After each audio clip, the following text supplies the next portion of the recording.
first knock on to Hal. Lays down some good damage on the low ground, but it's Reps and Verholst that are left alive that could still take this back. Reps is down, and it's just a 1v1. Our two Valkyries, Verholst and Nox, going up against each other. Verholst goes down. Reps comes up behind him, but doesn't find the kill. Optic clutch this up just in the nick of time. We're gonna fight Sentinels versus Dark Zero here. And Bangalore smokes are in. Sentinels with the Seer and the Digi Threat gonna put some nice damage in from Sinox. Jin Burton is killed Crust in the kill feed.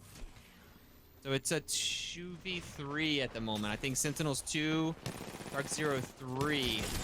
I mean, not if Sinox has anything to say about it. Sinox is doing some crazy damage here with the Re. Look at these shots. Attack very low. Sinox doing the damn thing right here. Let's go. Oh my goodness.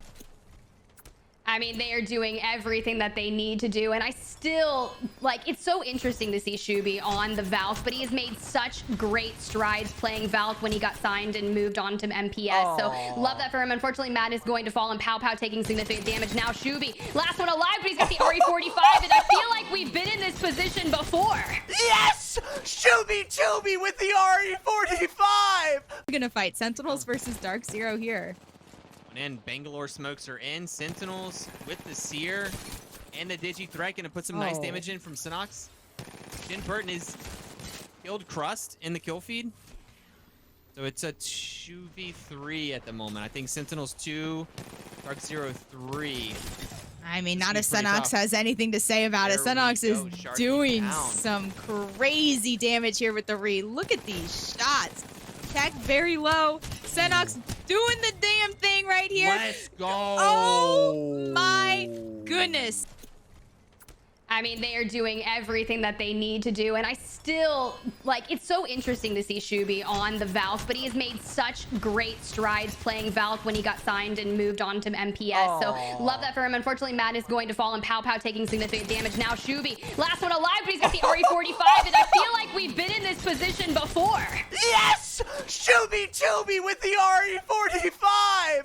As Hal's charge rifle finds the knock this time, and Skittlecakes goes down, beginning the end of Optic as they lose Dupe as well. It's got to be Knock that clutches this up. He finds the first knock on to Hal, lays down some good damage on the low ground, but it's Reps and Verholst that are left alive that could still take this back.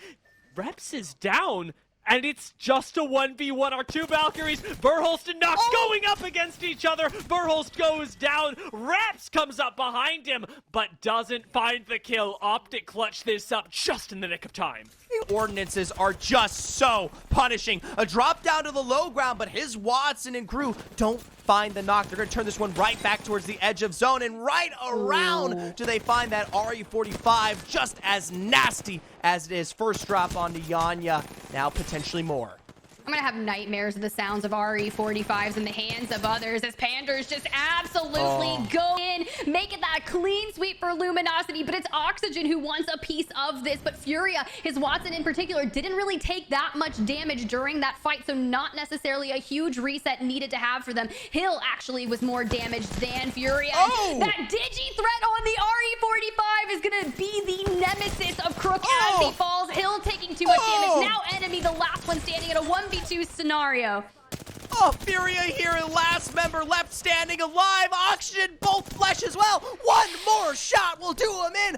Oxygen, even with a third, can't finish this one off. Back into that fight, utilizing the grab lift, they're able to find a crack onto Horizon, and they're just jumping straight in. Now, Capra knocked, Panders knocked, Furia eliminated. What just happened? Back into that fight, utilizing the grab lift, they're able to find a crack onto Horizon, and they're just jumping straight in. Now, Capra knocked, Panders knocked, Furia eliminated. What just happened? Ordinances are just so punishing. A drop down to the low ground, but his Watson and crew don't find the knock. They're going to turn this one right back towards the edge of zone, and right around do they find that RE45, just as nasty as it is. First drop onto Yanya, now potentially more.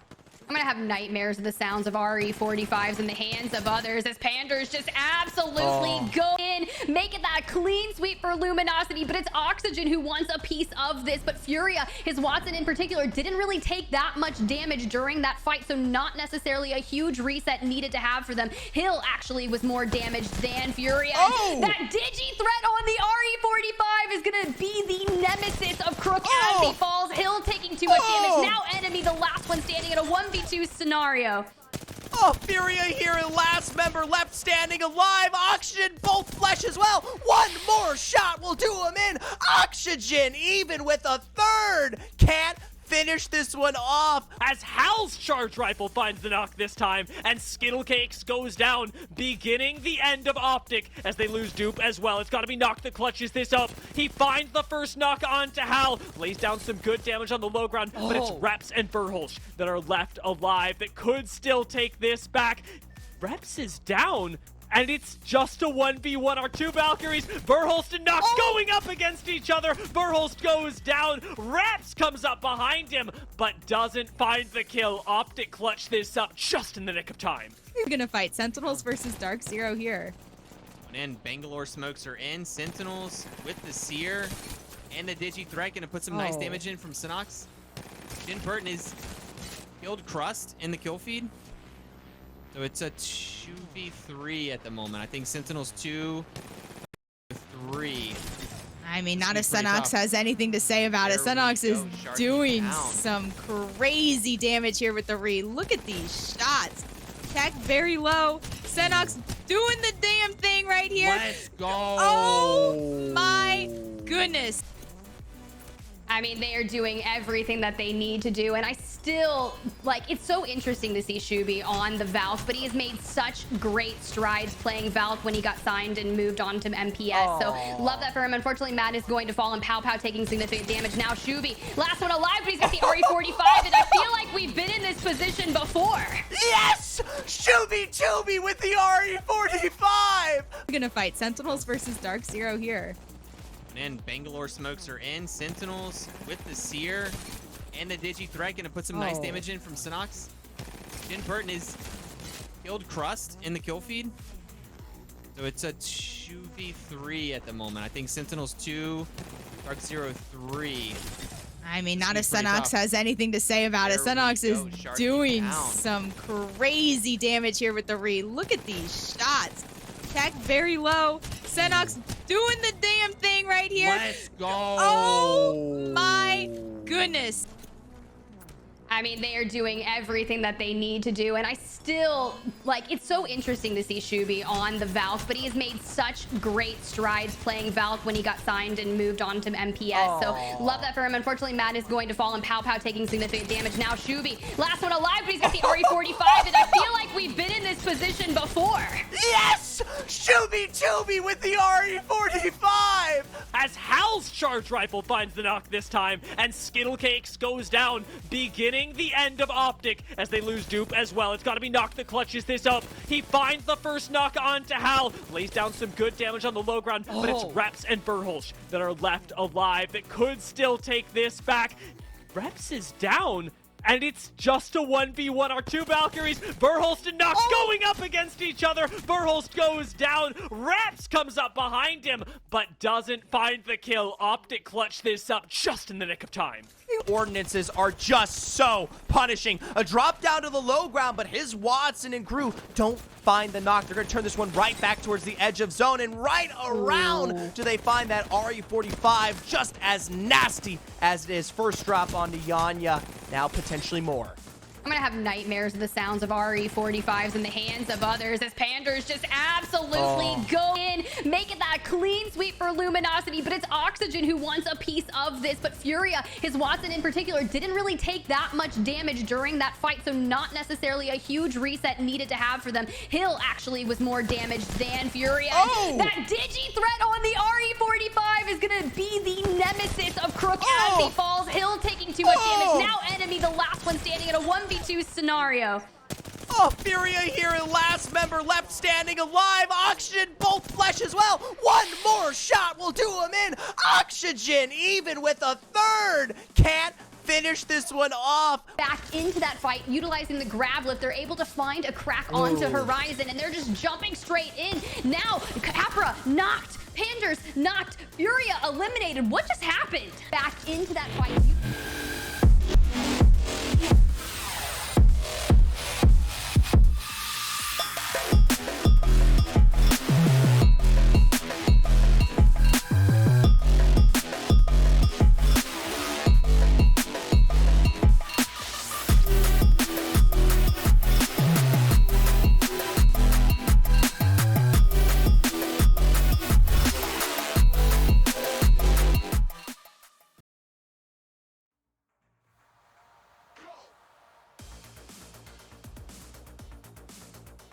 Welcome to the Oversight Split 2 playoffs. My name is Dia, and I am honored to be joined by Spider Tiff as we have 6 games of the 12 that will be played this week for you here today to determine who will be your Split 2 winners here at Oversight. I mean, that's what it's all about, right? We get to see these 20 teams face off and get a little bit of headway, right? Because it's $20,000 on the line and it's only beginning here. But you said it best. There's only going to be 6 maps tonight, but that doesn't mean we're going to be anything short on action. Not at all. And with the 20 teams that you talked about, a lot of these have also, you've seen, been playing in international scrims, preparing themselves throughout not just this past split, but throughout these past few weeks specifically to be at the top of their games. These are the 20 teams we've got playing for you on the stage today, and I mean, it's anybody's guess who is going to come out on top, and we've got guesses for you guys a little bit later. You will have seen a lot of these folks throughout the regular season as well, with some highs, some lows, but one of the big storylines that I want to keep my eyes on today is NRG, the returning champions from Split 1, and whether they'll be up to the challenge of facing off against TSM, who are at the top of their game right now. They really have been. It's been a joy to watch them all around in the international scrims, testing out new legend compositions, just hearing their level of communication improve week by week. And it's just been really fun to see because they actually haven't won too many of the weekly finals. So been rather consistent throughout. I believe they won week 6, but they never even took home a map win on that. So you mentioned it, some of those predictions, and it's kind of interesting because I had a really hard time coming up with mine. So hopefully mine is okay. Well, we'll touch on them real soon as we get the chance to see, all right, what everyone has predicted. Playoff predictions. A lot of TSM. Yep. All right. There went the names. There went the names. Yeah, I didn't know they were going to do that. I didn't know they were going to do it either. I'm a little worried now. So TSM sort of speaks for itself. What made you pick MPS alongside him? Look, I'm a huge Shubi fan. I think Madness and Pow Pow and Shubi have been working incredibly well together, and it's just been like ironing out those kinks as a new team playing throughout every week. And anytime Shubi gets an RE45 in his hand, I think it's just an absolute dangerous scenario for anyone that approaches him. So I feel like I picked them as a dark horse, but TSM, they've been incredibly consistent, and that was really tough for me because I was like, yo, Chrono, I have 5 names that I want to pick for these teams, and I just eventually looked through the results, kind of watched some VODs, and I was like, TSM. Yeah, I mean, it really does make sense. Historically, in Apex and Oversight, it's where you gotta be, but I'm really appreciating that we've got some people hyped up on the guard. 4 of us, I think, and I'll call it 5 with his and hers both committing to the guard and Furia because they are one of my big teams to watch today. I am the only person who picked Space Station Gaming though, and a lot of that probably has to do with the fact that their roster's actually been undergoing a few changes recently. Fallout's given some love to Luminosity, and you've got to respect Luminosity in the way that they've played this season. I actually want to take a look at our top earners throughout this season because it'll really contextualize the consistency with which Luminosity has been able to perform. Oh, wow. There you go. 3,900 for Luminosity, but Dark Zero on top with $4,400 earned in the regular split. That's nothing to scoff at by any means. Fury as well coming in third with $3,200. Very exciting for them. And Oh man, Dark Zero. See, that was one of the teams that I was thinking about when we were going from our predictions. I was like, they are so hot when they are hot, but then they have those moments where I feel like they almost fall flat or things just don't work out for them in a series. And you're just like, what happened? And then they'll come back and absolutely dominate the next 6 games.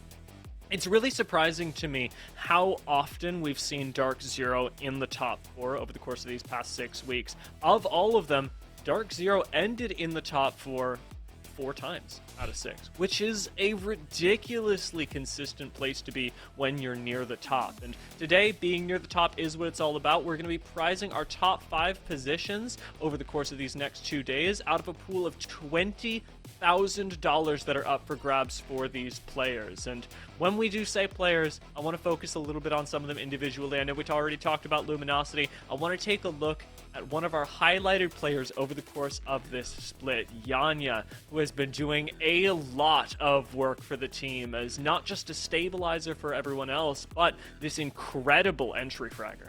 Yeah, I mean, his ability to go in microfighting and pick up a well-needed down opens the opportunity for Luminosity as a whole to control that fight, control the space around the area. And just witnessing them not only in the Pro League and in Oversight, it's just been an absolute joy because we got to talk to him. We actually interviewed him over on the ALGS broadcast, and Yanya was so excited about the team as a whole. The offering, the way they work together, how they kind of coordinate throughout their lifestyles, and they just have fun together, and it shows in game. I feel like if you can enjoy your team's presence, not only do you play 100% better, but it's clearly showing right now. Circuit kill and damage leader with 63 eliminations and 33,000 damage. I mean, look, he's got more kills in Oversight than I do on Seer, and let it be known that I am not a Seer enjoyer.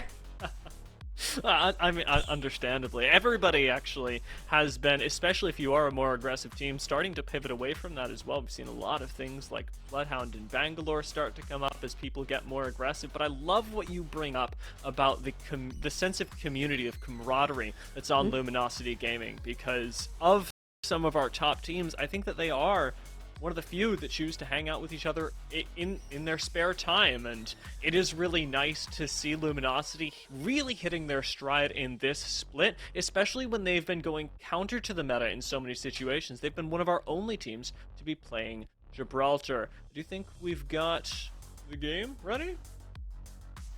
I'm not sure. Well, we'll keep an eye on that. You mentioned that they brought out Gibraltar. You're right. For a time on World's Edge, they were running Gibraltar and Caustic as well. And Optic, they were trying to find their way at one point when they were testing bringing back Gibraltar and Caustic in their Legend composition. So then they would meet up in a fight out in Geyser, and it would be the Caustic v Caustic. And you're just like, well, the only other Caustic in this lobby at that time was Luminosity. And just their ability to stay incredibly aggressive while playing such a character that can control space and, you know, hold down a building, it was just really cool to see. And just the way that they've been transitioning and growing and improving on those skills week in, week out. Honestly, I'm just going to be really excited to see what they throw down here today.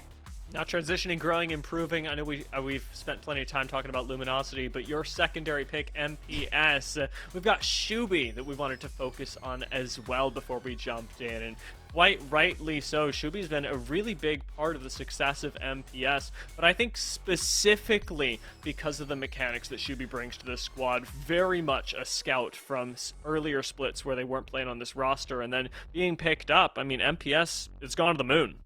I mean, to the moon, to all the things. Shubi was the last Bangalore main, or so the notification goes on Twitch every single time he goes live that I get. You gotta think, he played preseason quals with Blackhand and the Challenger circuit before getting picked up and brought up to the Pro League for MPS and then playing into Oversight. And they moved him from Bangalore to Valk, and that has been such a journey for me to see, and it's eye-opening every single time because it really gives him a lot more movement, the ability to kind of frag out on his own and control that. You can see currently in 7th place, 37 eliminations with 1,300 damage, just under 1,400, so not bad. Just keep an eye out. Anytime you see Shubi, if he's got an RE45 in his hand, you've got to run.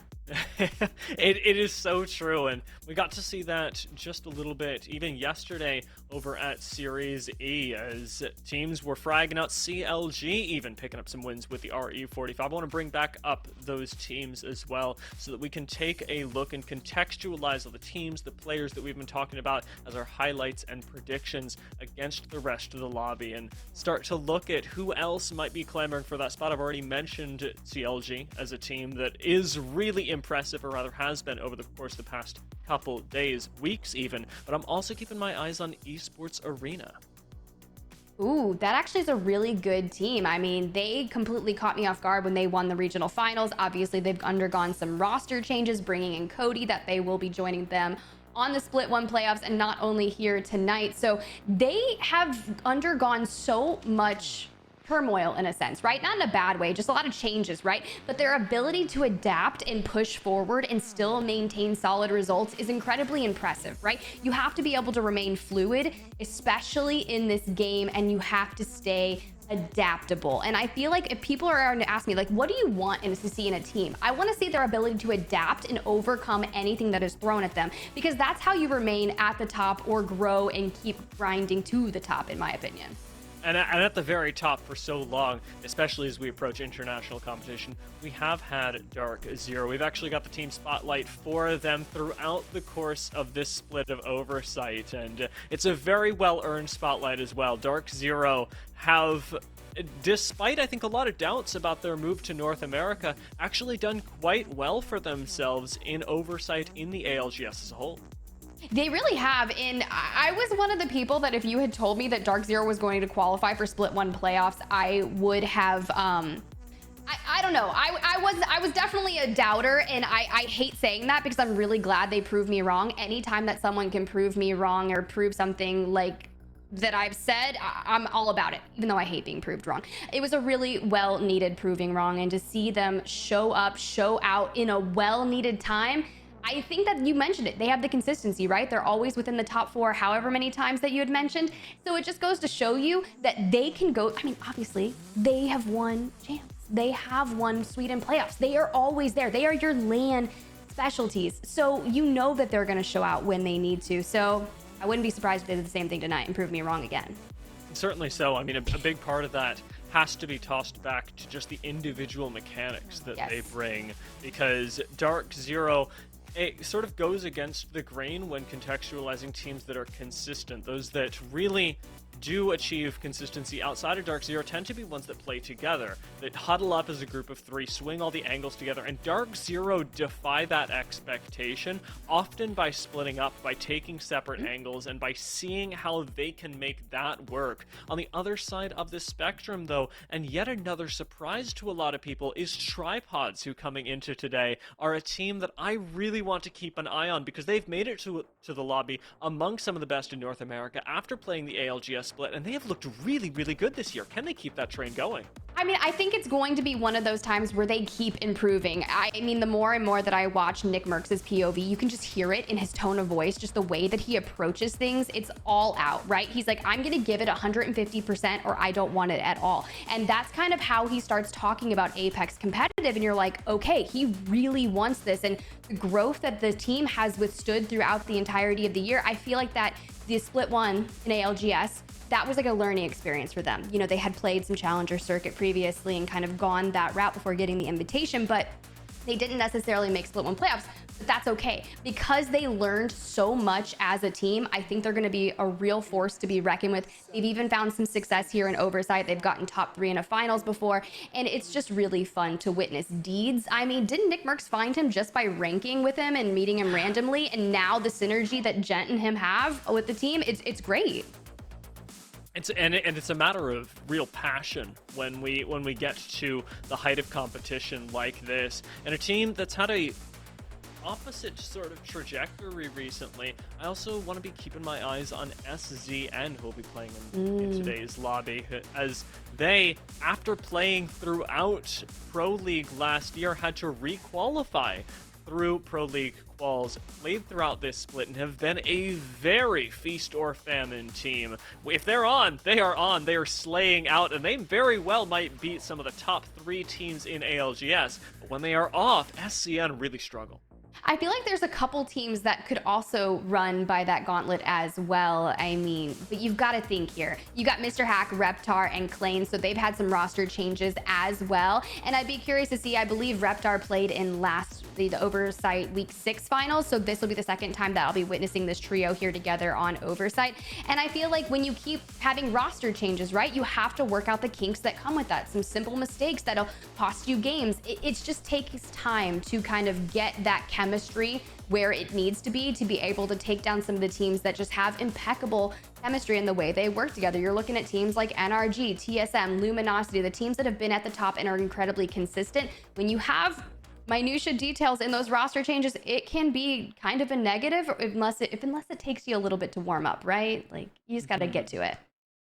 Everybody needs that time to gel, and it's actually what's got me a little bit concerned for my second prediction of the day, Space Station Gaming, because Space Station Gaming, they've also been this no man's land during scrims, and even recent competitions of not really knowing what they're going to do with their third spot. The roster seems to be in a little bit of flux, and though I haven't seen a whole lot really solidly confirmed or denied by the organization, having that third that is constantly in this rotating door of players, of teams, does take its toll in a lot of ways on the synergy and the game plan of a roster that I think has been so good at defining what they want to do throughout the split suddenly turned into turmoil.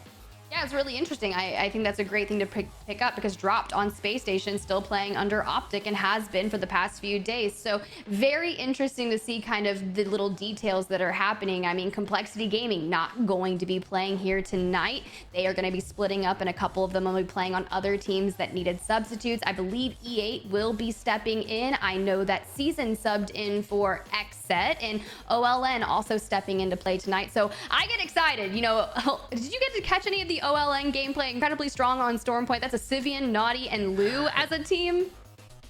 Yeah, I mean, they are, I think, very similarly to what we were talking about with Dark Zero. Another team that I look at and go, oh my god, the mechanics on this team are the really scary thing. They can split up. They actually might be able to 1v2 you. The graphic that I talked about earlier showcasing Dark Zero throughout the split, here we've got. So let's take a look at it to see what the stats breakdown was for Dark Zero, one of our most consistent placing teams throughout this second split of Oversight. On average, being able to pick up 4.2 kills per game with a really nice placement as well, although I have to say, I'm surprised that it's even that low. A 10.4 average placement, yet still managing to finish in top 4 more often than not, speaks to some very high point games. Yeah, see, that's where I was going to say. They're either completely on or they're off. And I feel like they're either going to go out in the top 3, most likely winning it, or they're going to fall in 18th or 19th place. There's a really large disparity of when they're going to go out in the lobby. It's never like mid-pack, right? It is always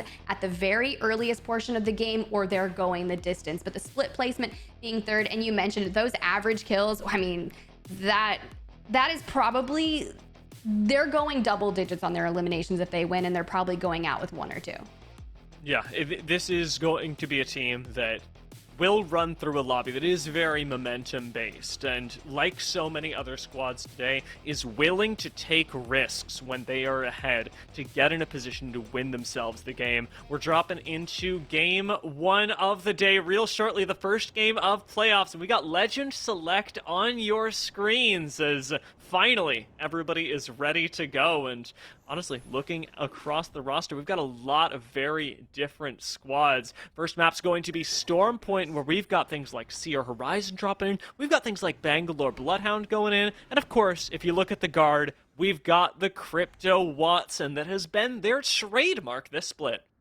Yeah, it's been really fun to see, obviously, RK and their IGL on Crypto, and that's kind of what you need to have. He can be able to get all the information and play that, but that's very similar to what they did in Split 1 on ALGS, and it's kind of continued here, especially on Stormpoint. It just makes sense. I know as someone who really likes to play Watson, there's nothing worse than end game having a Crypto drone roll up, EMP all of my fencing, and I'm like, bro, just let me control the space, and they're like, not today. Then you get completely into on, and honestly, I just want to see the guard do that. But here's where we're going to go, because Optic and Dark Zero always land the mill. So this contest is something that we are treated to almost every game of Storm Point so far. Dark Zero on your screen, 2 whites and a blue on Genburton. So not necessarily the best. Typically, if you land in those bins, you'll be able to get a couple blues and a purple, but it seems like they're just going to go ahead and rotate out of this POI early, and I like that. This is certainly one of the contributing factors to Dark Zero's lower average placement, though, is constantly needing to be afraid that Optic Gaming are going to win that fight. A very, again, roster that made their name being able to take fights that they should not be winning, and already having gotten the majority of mill to themselves, we'll see what they can do. Esports Arena, meanwhile, trialing again, as is the theme, a new third. Are fighting over in Cenote Caves and seem to be disengaging towards the south, taking them a little bit further away from Ring, but thankfully they should have some newer shields to put on here, because with triple whites, you don't want to be taking a fight too early. I was going to say, typically tripods also land over in Cenote Cave, and I know that they had previously been contesting with ESA, but it seems like there's a little bit of shakeups. I looked at Season's roster during that character select. It's not actually going to be Reptar. It's going to be Slayer on that team as well. But as we get a good look at the map before we jump too far into the game, thank you so much, observers, you can see that it's going to pull and favor TSM at the wall, and NRG is already making their rotation in there, just on the left side of that next ring by that IMC Armory, and they have found a lone member of Season who is probably trying to grab that trident and drive it back. You know, that's a really interesting move that they've made, because NRG get to sort of revert to what they gave us at the very start of the split. As soon as Storm Point was introduced, they said, we're landing checkpoint, we're rotating out to North Pad, and if you're not good enough to fight us, we're going to take you down. It's an aggressive move from them. It's an aggressive move from the guard, as Rambo gets just that little bit of damage. Keon, not with too many shields, so the guard actually attracting some attention as they rotate in, seemingly not with the intention to fight, but more to buy themselves a little bit of safety and a little bit of space on their move into center circle. Where will they prioritize? You've got some decent height here. Buildings hopefully available as they move in, but they're not the only team that's throwing some shots in. No, Optic Gaming making their way towards the down piece, but they're going to run into Aim Assist, which has been a very interesting team. Now, they're subbing into play in the playoffs as well, but Optic Gaming just going to take immediate high ground, which is what you want to see. But Noct has that Skull Piercer on the wingman, so you want to stay out of that line of sight, but they are going to get a little bit of poke damage, which is going to give Aim Assist more information on what Optic Gaming is working with. If you're going to poke someone with a purple shield, you're kind of like, okay, look, I need to be more aware. But if you poked him and he was white, that gives you the all-out signal, like, I can take this.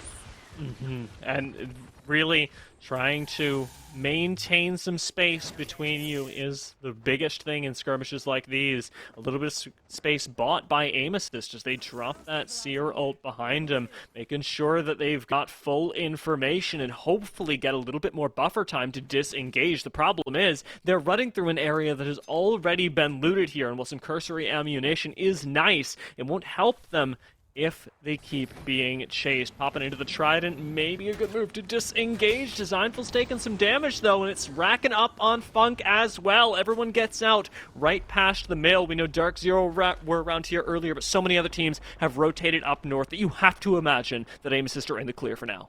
Yeah, I love how we're getting this like free cam shot of TSM at the wall. You've got the guard just a little bit south of the wall that's kind of messing around. You've got E8. It looks like Shiny might be playing on that roster as well. I know Monsoon playing on Space Station. So they did split up, and Rambo able to open up this engagement by getting a knock onto Golden, which will give them that opportunity to be able to go in. Now you see RKN breaking out the laptop, wants to hop in the drone, maybe find some information. And this is where they'll probably see TSM vibing out at the wall. They had 2 blues and a gold already, but they want to maintain space here. There's going to be a lot of people looking to rotate up towards this area, and they right now are just looking for information similar to RKN.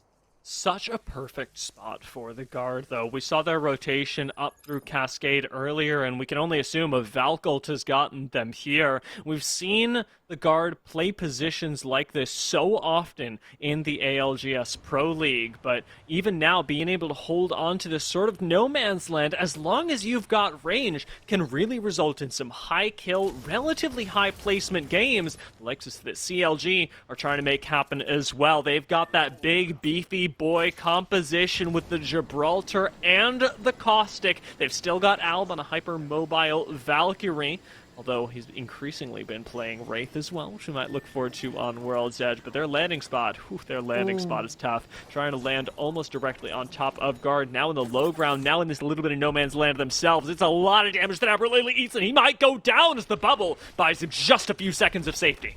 Okay, this is where Gibby is going to come in massively clutch, but now that the guard has a shield crack, Rambo with the Prowler in hand, all they have to do is work on closing that distance. I know every time I watch the guard, something that they've been working on as opposed is going to be RKN and Keon kind of playing as a duo together and really hugging tight, and then Rambo being able to go off on his own with the movement of Valkyrie. That you can see they are just going to keep firing, and they're able to grab a knock onto Mamba, and Alb is also down as well. So now Nano, as that Gibby player, is going to have to clutch it up, but you don't have any movement, and once they know where you are, it's going to be a matter of time before you're found out. Double should be available right now, trying to pop that res. Guard unlikely to push this, is not wanting to run across towards the wall. Don't have that much health to play with here. Aberlele going to pop some heals while he still can. Try and get behind cover using the mobility of this Valkyrie. Will he be able to make it? Yes, he will.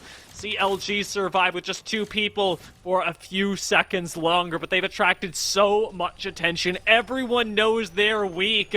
Do you push outside of wall to try and claim 2 additional points for yourself?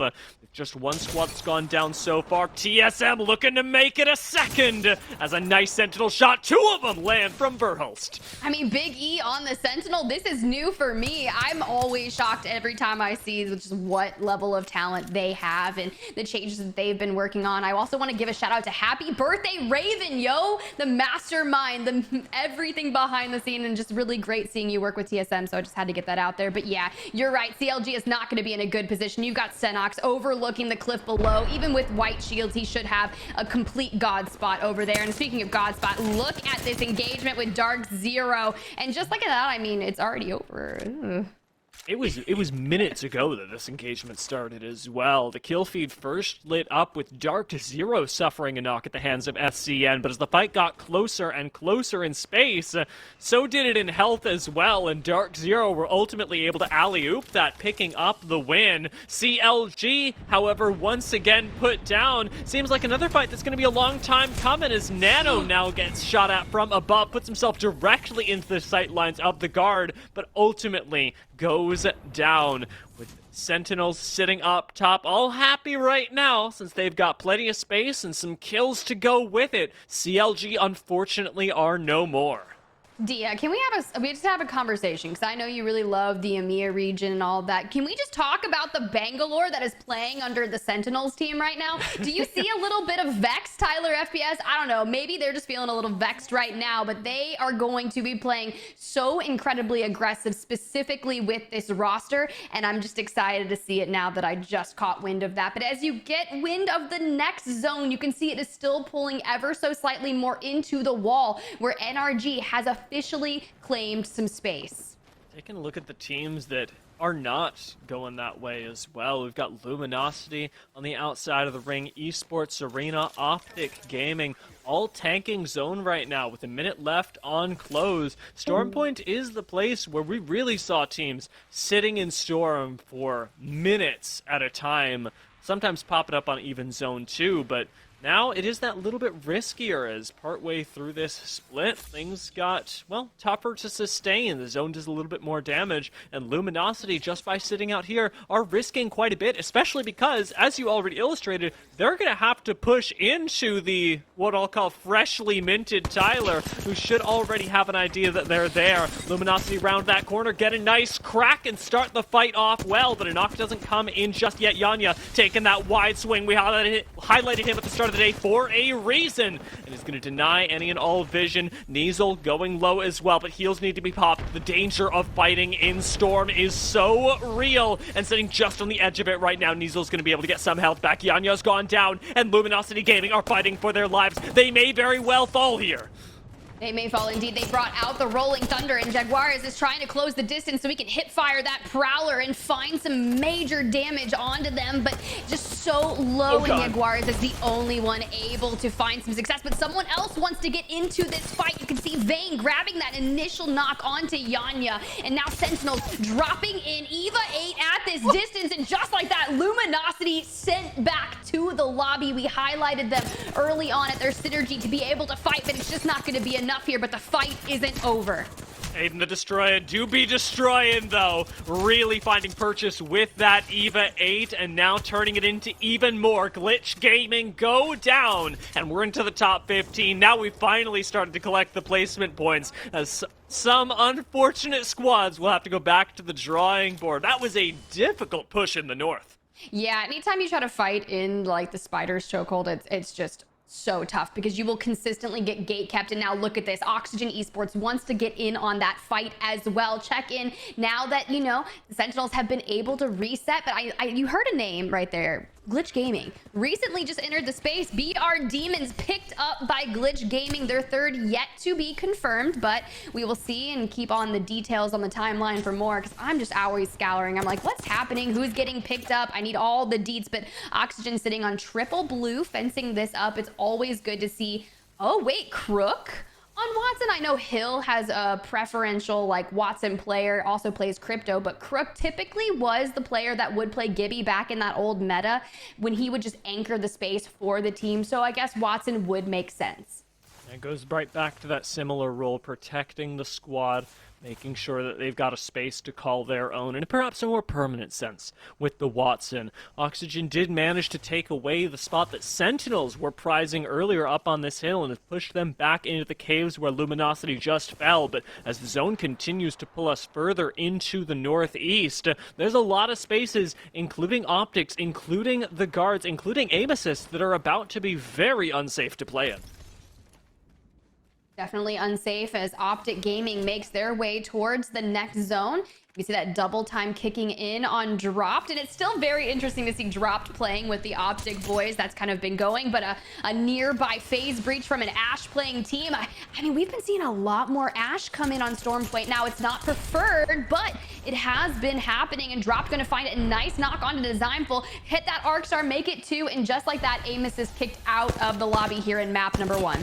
Got another team rolling up on him, though. Optic Gaming watched that whole thing happen and go for that final kill just around the corner. Skirwy finally getting finished off there off the little bit of an overextension. Dark Zero involving themselves as well. Optic Gaming need to claim space, but can't afford to push up this far. Newcastle Wall and a few death boxes will make things easier for them. Defensive Seer ult, but Dark Zero, they smell weakness and are looking for an angle to enter. See him now splitting up as we talked about earlier. Sharky and Jen Burton swinging together, and on a head peek right now, it seems like this fight's just a little too scuffed. Jen Burton is going to go down, and Dark Zero give up the fight for Lost on an attempt to disengage, but just into more danger. Zero's at 50 HP, and as 100 Thieves leave us, Dark Zero may very well be on the outs as well.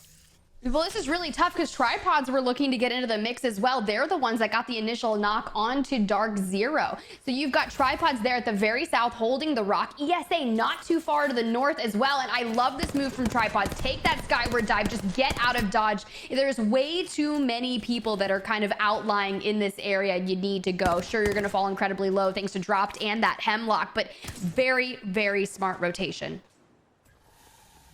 Rotations are going to be the big challenge, especially for anyone trapped in this village. There's still ever more fighting going on, with Esports Arena coming out the better for now. Sat inside the safety of this building. Tripods expire just beneath them, with Fenix able to pick up that last kill and knock. Esports Arena still have ground to cover, though, and Dark Zero pushing up on them. They've recovered Jen Burton and are going to have to fight. Optic Gaming going to be looking at this from the south as well, and could very well involve themselves falls. Zero swings up, frags meet him at the top of the stairs, and Sharky's gone low again, being forced to sit back to pop that bat. And now Dark Zero, almost without a home, certainly without a full squad, are at the mercy of Esports Arena above them.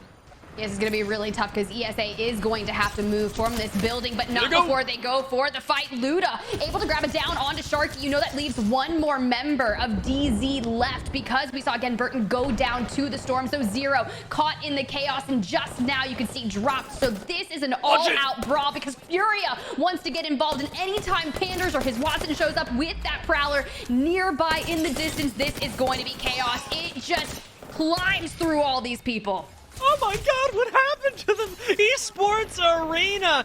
The floor is littered with their bodies as even Optic Gaming get pushed back right now. Furia are on the warpath, and Optic, though they're trying to challenge right now, are having difficulty finding angles. They're even getting out-angled as around the outside. Skittlecakes has to drop back to make sure that he stays safe and doesn't throw the roster into chaos. Nades are coming in, and we'll see what Furia can do on the inside, but it is not looking good for Optic Gaming, who are trying desperately to find an angle into this fight and simply cannot. They are being gatekept. They are being held out.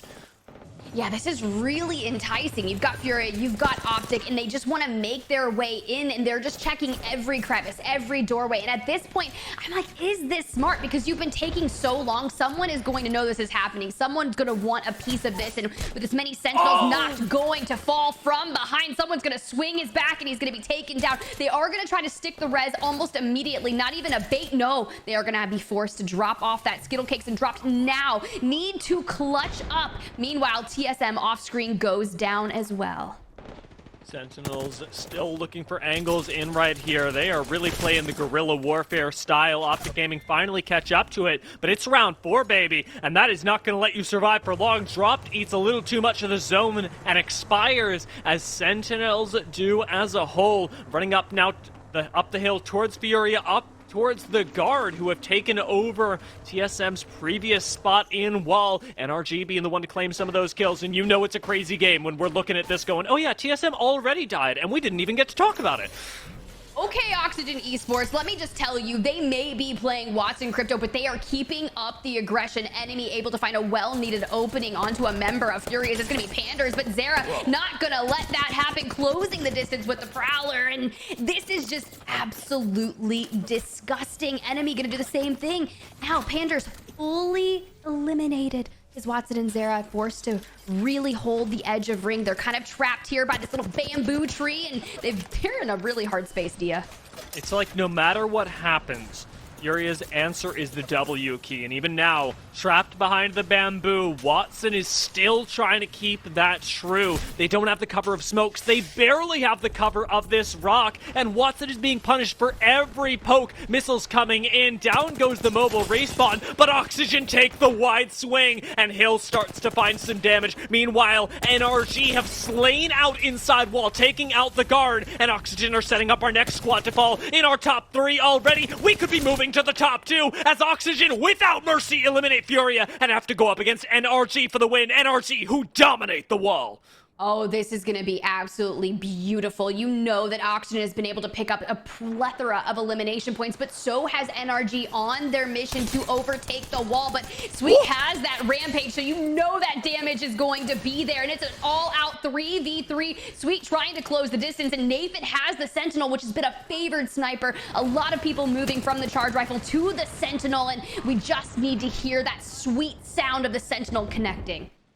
Isolated a member right now. NRG know that they can abuse this separation. Still with just a little bit of damage being thrown in. They're using the wall as the majority of their cover, but NRG have the biggest advantage. The zone is coming to them. Everyone from Oxygen is going to have to walk through this wall, over this wall, whatever it may be, and now they're going to have to do so down a member. Enemy is out, and while not full thirsted yet, he is unrecoverable. There he goes. Rampage finishes the job, and NRG now have zone, a numbers advantage, cover, they have everything. Yeah, this is NRG's game to win for sure. They're only prolonging it. Now, if Oxygen could just make their way over that fence line, NRG on height, they may just absolutely int on this. They're looking for that information, throwing out the Seer tactical. You can see that Guild is going to close the distance, takes the high ground, and just absolutely lasers. Maybe 25 HP on that player. This should be all they wrote. Dropping down with their Prowler, NRG, or your map 1 winners. Look, I mean, your split 1 playoffs on Oversight winners coming back to win map 1, Dia. Are you not surprised? Well, yeah, we had a long talk about this before the games as well, but there were questions around NRG, around what they would do, and it is so clear coming into this first game that what they're going to do is take no prisoners. The NRG dominated that game, but silently. We were watching the rotations outside the wall. We were seeing what was going to happen there. All the meanwhile, teams like TSM, teams like the Guard, just silently expired behind these closed doors that the wall provides. While so many squads fell on their way to play the game, NRG were running it the whole time. It is a very well-deserved and a very high kill victory in game number 1. Well, it begs the question as we get to look at a lot of these replays throughout map 1. What happened to TSM? This was a wall ending. So sometimes you can be punished already being in a POI when everyone is rotating onto you to be able to hold that. And now you get a look at Guild right here, just finalizing these last 2 eliminations on Oxygen Esports. It's what happened to them in the wall? We know NRG kind of rotated in throughout that northwestern side, comes up the zip, comes in there, takes out Sentinels, and everyone just seemed to fall. Because you mentioned it, right? That was a W, but it was a win with a lot of eliminations. It was such a ridiculous amount. I actually want to take a look at the stats just so that we can contextualize how ridiculous that was. Overall, NRG get more kills than they do placement points and effectively double the score that they would have gotten from just the win. Oxygen come up right behind them on the leaderboards, but they are way far behind in terms of the points.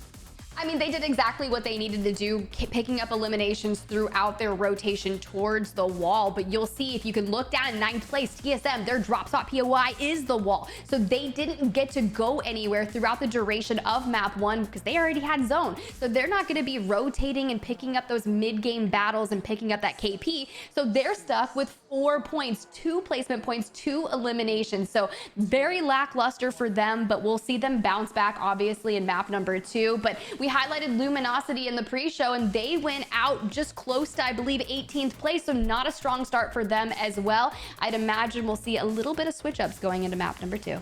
Yeah, I mean, we've got plenty of games to look forward to. With the first one being complete, the first on Stormpoint, we have 2 more there before we swap on over to World's Edge. Before we do that, we're going to take a short break, and we'll see you for game number 2.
Welcome back to Oversight Playoffs Day number 1, where we've just had Game 1 on Stormpoint, and NRG finished with a crisp 25 points. There were a lot of points of hope, however, throughout that for other teams, Tiff. And while we saw the guard rotate in really well, SSG hold down a spot and slay out on Luminosity, we had plenty of teams rotating in from the south as well that didn't quite get their time to shine. Yeah, and one of those teams in particular, I'm going to go with the Tripods, right? They hit that skyward dive. You thought they were just going to get out of dodge, hit that rotation, prioritize making it into the next zone, but they landed on ESA, which then initiated that all-out brawl where you recently saw Dark Zero, Furia, Optic Gaming looking to get into the mix. That was a literal 4th and 5th party that took out the majority of that lobby. And Furia, by the way, looked really good doing it. Being able to pick up just a few kills in that building, survive most of the way up the hill, drop a member, and then still take out another squad before they went down. That's a pretty good way to finish off the first game of the day, especially with a roster that people had a lot of questions about coming into this split of ALGS, of Oversight. I think they've answered a lot of questions and really found their identity again as a team, moving into the second half of the year and moving towards champs even. Yeah, it's really tough, right? Because you saw a lot of the tweets that came out. They didn't make Split 1 playoffs for ALGS. And you got his Watson who's like, look, I'm going to take a lot of responsibility for this. I've been grinding a lot. Maybe I'm going to cut back on my stream time and really focus on that competitive nature, because you do have to have some balance. Granted, their team works incredibly well together, but you have to make sure that you're prioritizing your schedule and your time effectively.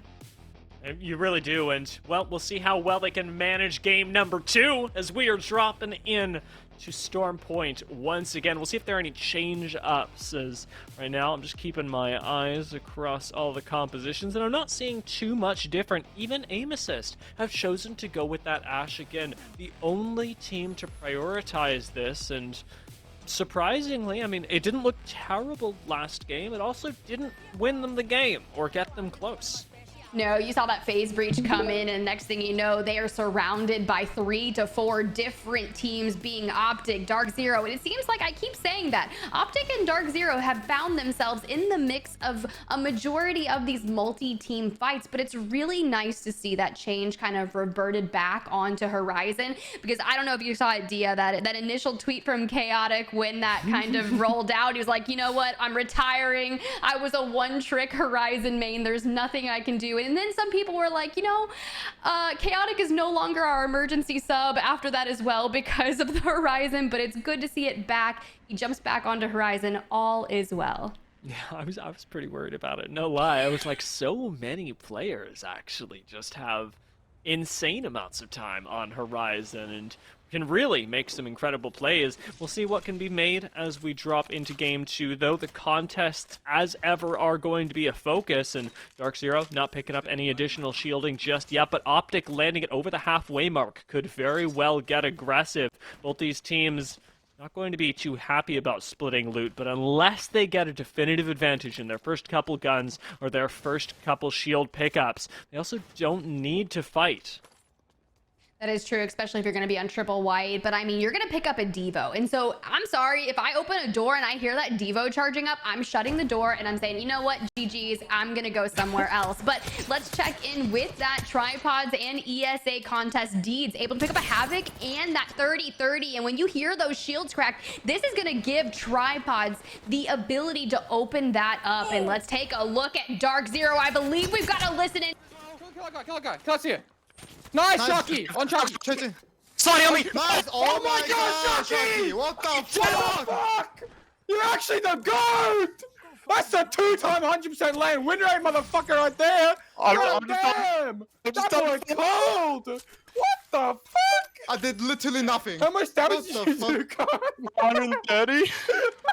Oh my god. This guy said he has double Havoc like we're gonna lose. What the fuck? No, I was worried when I had the Devo, bro, but as soon as I picked up the Oh my second thing, god, you're actually different, cunt. I The Devo, the two-time LAN championship winners. They got all that confidence back right there. Dark Zero, they came out the winners of that contest, and it surprised even them, Tiff. But can Tripods do the same? Surprise themselves with deeds on a collective 100 HP, 30-30 in hand. You can whip out a lot of damage. Can you find the actual win? I mean, you're going to have to be perfect, but he's going to look to go ahead and try to stick the res onto Nick Mercs with Gent kind of calling out the information. He does get that off, and he's going to rotate around now looking for that information because they're trying to res as well. 30-30 shots not going to be able to connect just yet, but throwing out the exhibit is going to give them the information. Now Nick Mercs trying to hit that med kit, trying to get back Gent. They are going to be able to get a full reset here. And Tripods should be able to deny it on the other side. Still 10 seconds on the Seer queue, but with Tripods as a full 3, it looks like they are going to be able to triple swing this, get that confidence together, and send it together. Out comes the shield break, and down goes a player. Unfortunately for Tripods, it is Gent that falls first, but Esports Arena still go down in 19th. Sent to their graves by Tripods. That's a good start for them, and it seems like both these teams have a little bit less patience with the contests. I mean, look, after those Dark Zero comms, my energy level is through the roof, and I feel like this might be one of those games for Dark Zero for them to really turn it on, and they're going to continue that momentum forward and probably end up top 3 with a plethora of eliminations. But let's take a look. Oxygen Gaming making their rotation over towards CLG. They net, triple purple, or a little 2 purples and a blue for Crook there all alone. But we get an update on the zone. Stormcatcher in the mix, which is not really that fun unless you're inside Stormcatcher. Sure, you can play kind of south of Stormcatcher inside those tunnels and whatnot, and inside the building and underneath the building, and there's the buildings on either side of Stormcatcher. So many little buildings, so much space for these teams. So where are we headed? Well, the guard's gonna play this little bit of a column. Their Jenny's going to fall, and they're nestled inside a corner on top of each other. Be curious to hear how that's going for them. That spot is not good. That is not good. It might be where you want to be later in the game, but right now, this is where you want to be. Exactly what Sentinels are up to. Flying up high, taking aggressive spots on the buildings. They lose 1, but still retain the height advantage as well as the smokes that come in. Aiden's going to be able to cover both sides of the building, slowing them down with a quick, crisp 30 damage, but Senox falls again, and Sentinels may very well be losing control, so we can help out Tyler. It's Nano that goes down, and CLG and Sentinels find themselves at a standstill, backed into a corner. Aiden's gonna go for the res again. Caustic Gas on the other side. Mamba's coming over the top. Will he be able to find this kill? Tyler doesn't even get shot at, and now Sentinels can swing as 2, as 3. They got that gravity lift up, and they send it forward. Out goes Mamba, and out goes CLG.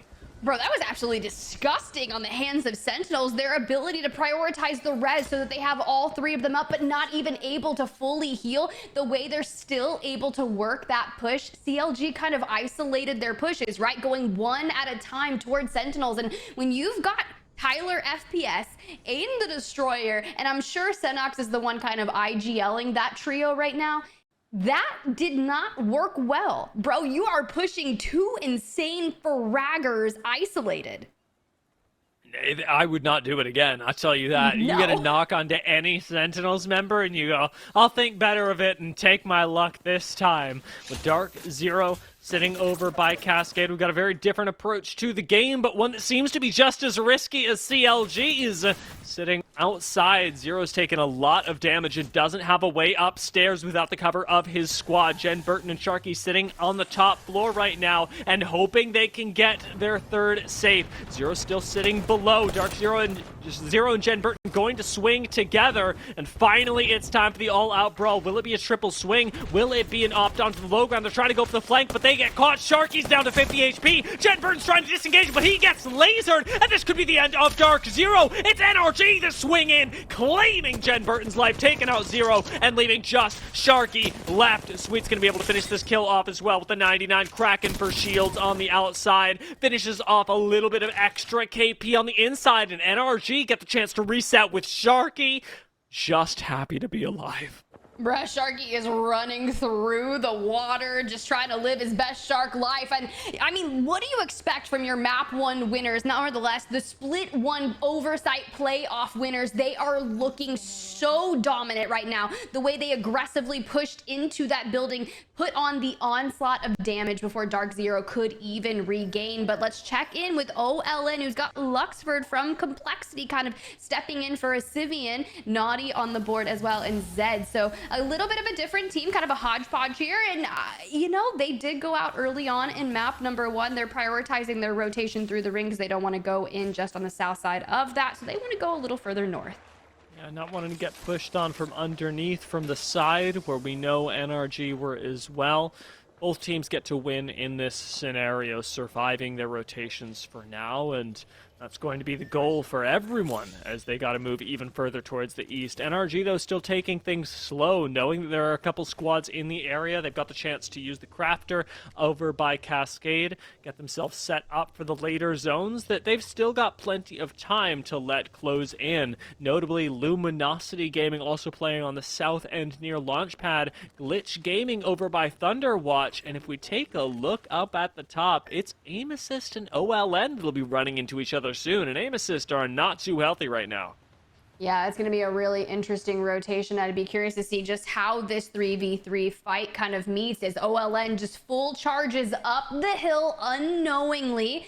Relatively uncontested thus far. If you don't look, you don't see him, it doesn't exist, right? But here's where I'm more concerned. This kind of no-name area out to the right of Stormcatcher, these 2 buildings, and typically where I've seen the zone end is either of the buildings that 100 Thieves and TSM have found themselves in, but it's a very tough building when you get to it early on and you're trying to withstand all of the teams making their way in. So could be tough. You could get punished for rotating a little bit early. You have 100 Thieves. They don't really have that Newcastle in their scenario. They've been playing that Crypto Valk Loba more recently, and here's that fight we were talking about a little early on. It finally met. Aim Assist having to fight an uphill battle here as OLN have height and found flesh as well. There's not a whole lot of space to rotate as with just 10 seconds left on the ring, OLN will have first move into Command Center. They don't seem to be making any too aggressive moves over towards the outside where we saw Luminosity fall in the tunnel in game number 1. Instead, OLN will take their free rotation, their extra damage that they've thrown in, and keep on moving. It does not look, however, like Aim Assist want to take that trade anymore. The zone started to come in, and they're going to whip out the Trident to try and make this rotation work. Zooming all the way past Cascade. They're going to make it, but they're going to attract a lot of attention while doing so. I mean, look, they already hit the boost. They're going, but they're going to make their way right into NRG, who is triple red. And I expect nothing less considering how we saw the initial Dark Zero fight going. And Sweet has turned their attention straight on to Aim Assist. And now, with the Rolling Thunder being thrown out, frag grenades galore, a little bit of nade spam. I mean, this is just not going to be what you want to rotate into because they have all the power in the high ground, the gatekeeping in a sense, and they are going to drop down, close the distance. The PK is on the ground, baby, and it is hitting. Manages to knock 2 and Aim Assist fall. Nathan really putting in the legwork there to find his team the extra 3 KP. NRG still on top from game number 1. Have a relatively easy road over towards Command Center, but we cannot forget what is waiting for them there as well. OLN still ran that high ground, still should have the exit, and as we look towards the zone, the teams that are still sat in there, somehow Guard are alive, but they've been taking a lot of harass for a very long time. Keon and Rambo are down, and we very well could have tuned in to the end of them because Oxygen are pushing up, and there is no quarter given, no space that you are safe. This is so crazy just seeing how aggressive this trio has turned their complete play style on edge, trying to hit with the Sentinel, but gonna get tagged up and punished in the process. Enemy, that young fragger, was gonna go for a bat, but just like that, Crook deals the final blows, and the Guard is sent packing to the lobby. 15 squads remaining, and look at Crook setting up some happy little fences. I gotta say, I was really worried. When you look down the stairs, you see a guy with a sword running at you. You think things are a lot more serious than they are. Fortunately, like you say, Crook had him covered. but that could have turned real ugly real quick as NRG finally make their emergence from the zone. It is in fact pulling us ever further towards the east, but correct me if I'm wrong, Tiff, this is an even further eastern pull than we normally see, than most of these teams are even ready for, as Sentinels were at least hoping they would have some space over in Stormcatcher, and that is not the case. They're looking for kills, but after that, they gotta think about moving.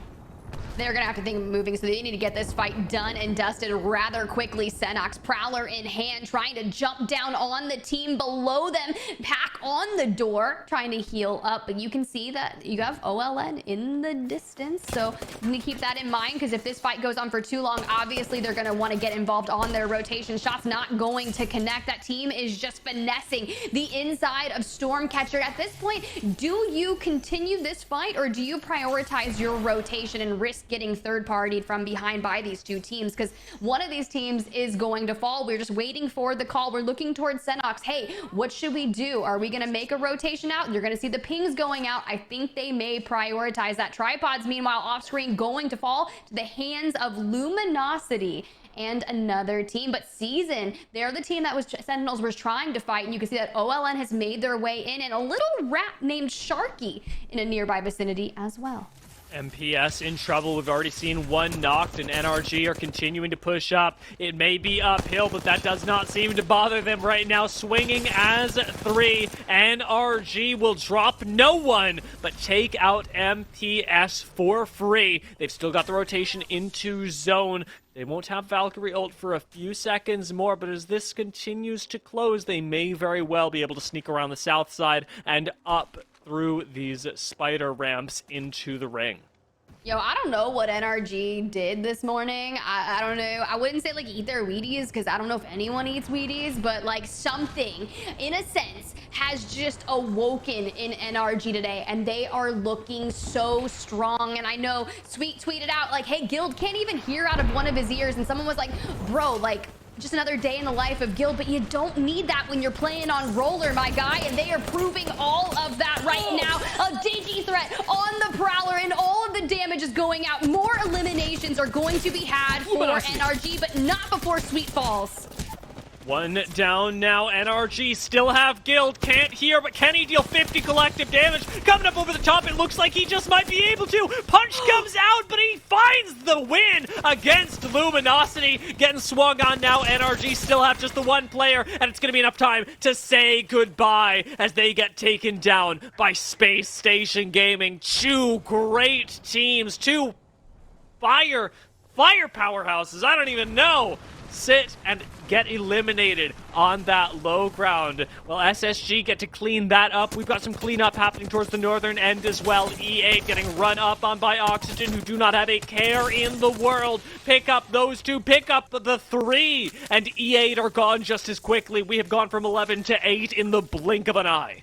Bro, Crook, your kill leader. 5 eliminations on Watson, bro. We're talking about Crook being that anchor player, but man is just decimating. So now Sentinels want to get in the mix with Oxygen Esports, who hasn't necessarily fully reset, but Senox takes so much damage and gives Oxygen Esports the opening that they need. Aiden throwing out that black hole coupled with some nade spam. Is it going to be enough? They may be able to find that down, and it comes through. So now a 3v2 fight, and the advantage is Sentinels.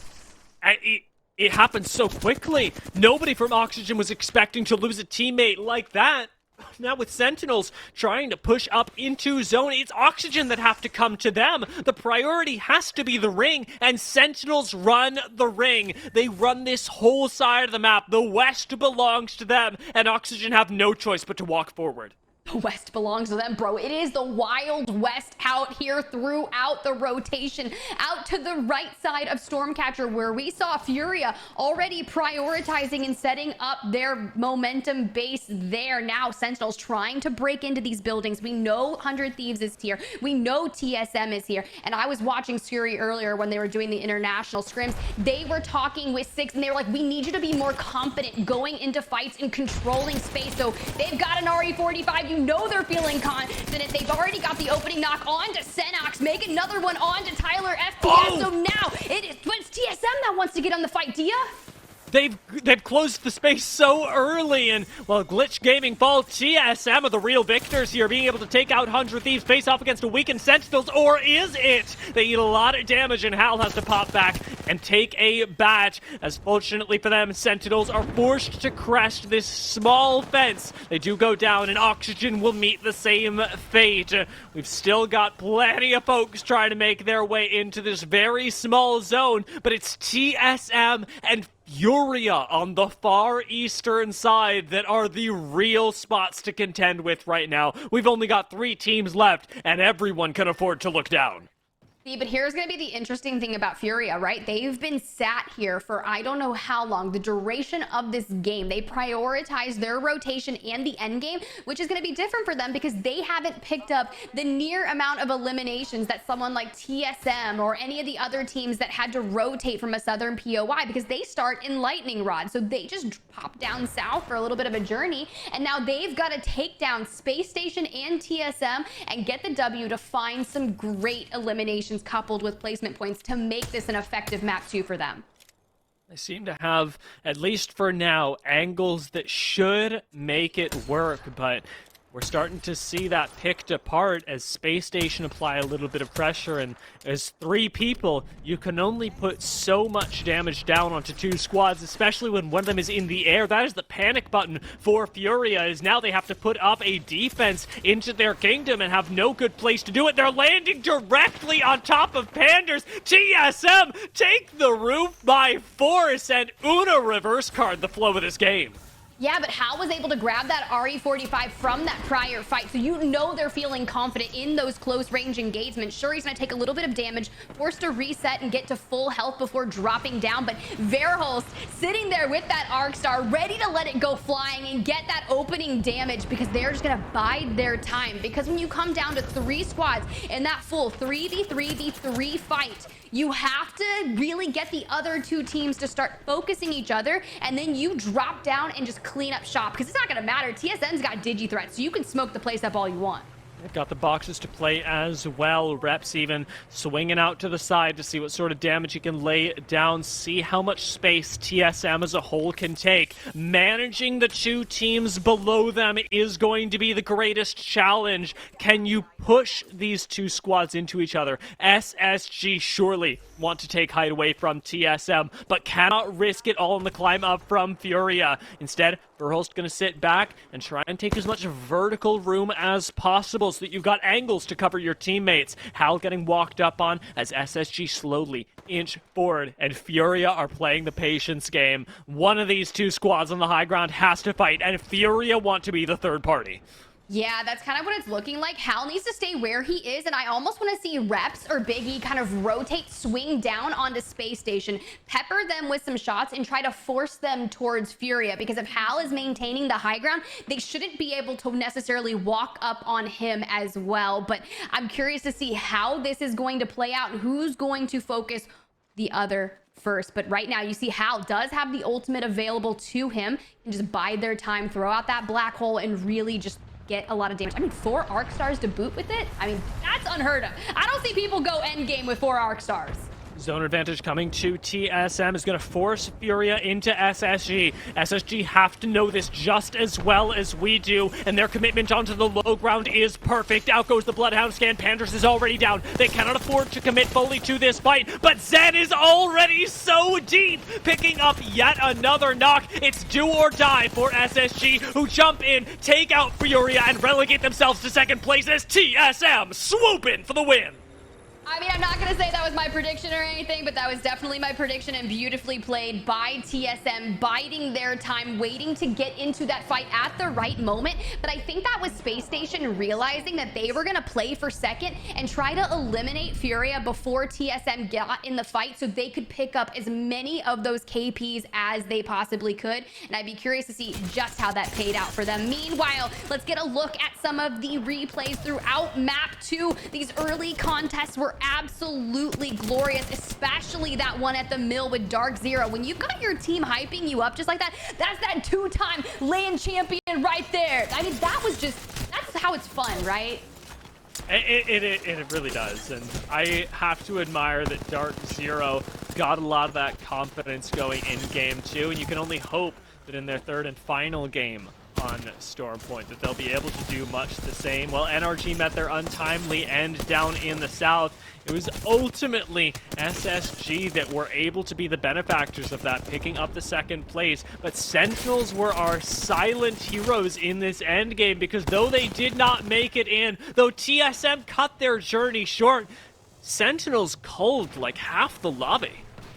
They really did, and I don't know if that's just Aiden and Tyler feeling incredibly confident working under the tutelage of Senox, and obviously you have Tech of their coach over there. I know Tech was tweeting out, hey, you know, do I have a last-minute fragger that's a controller that wants to sub in tonight? Picks up Tyler, and now it's just a game changer. But look at these stats.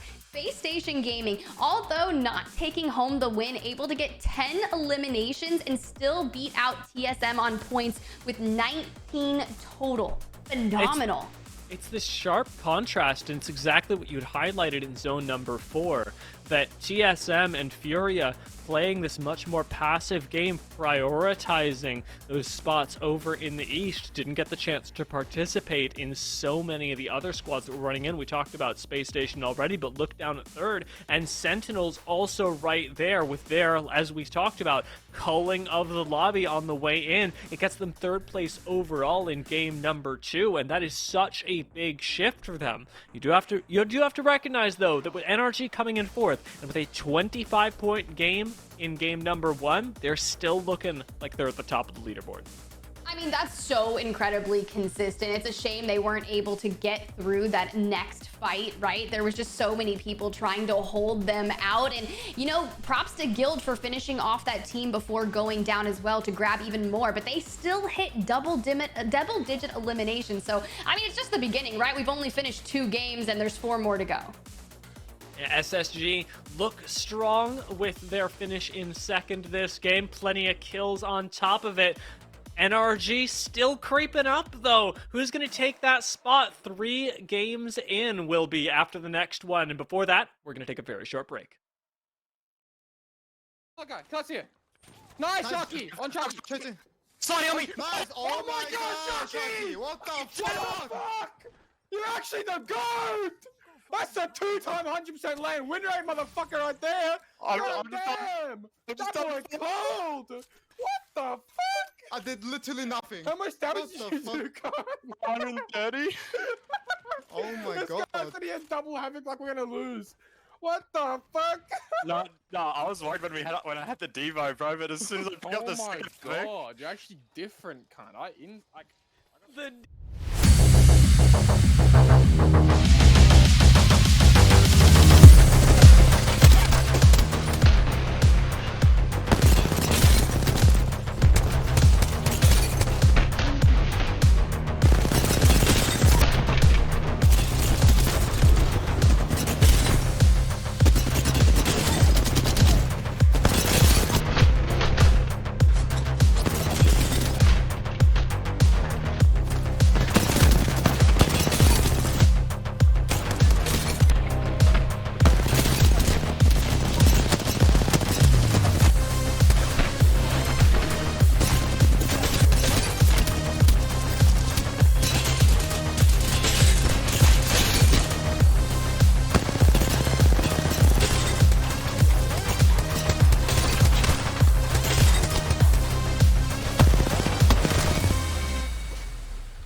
The playoffs continue here at Oversight with 2 of our first 6 games down.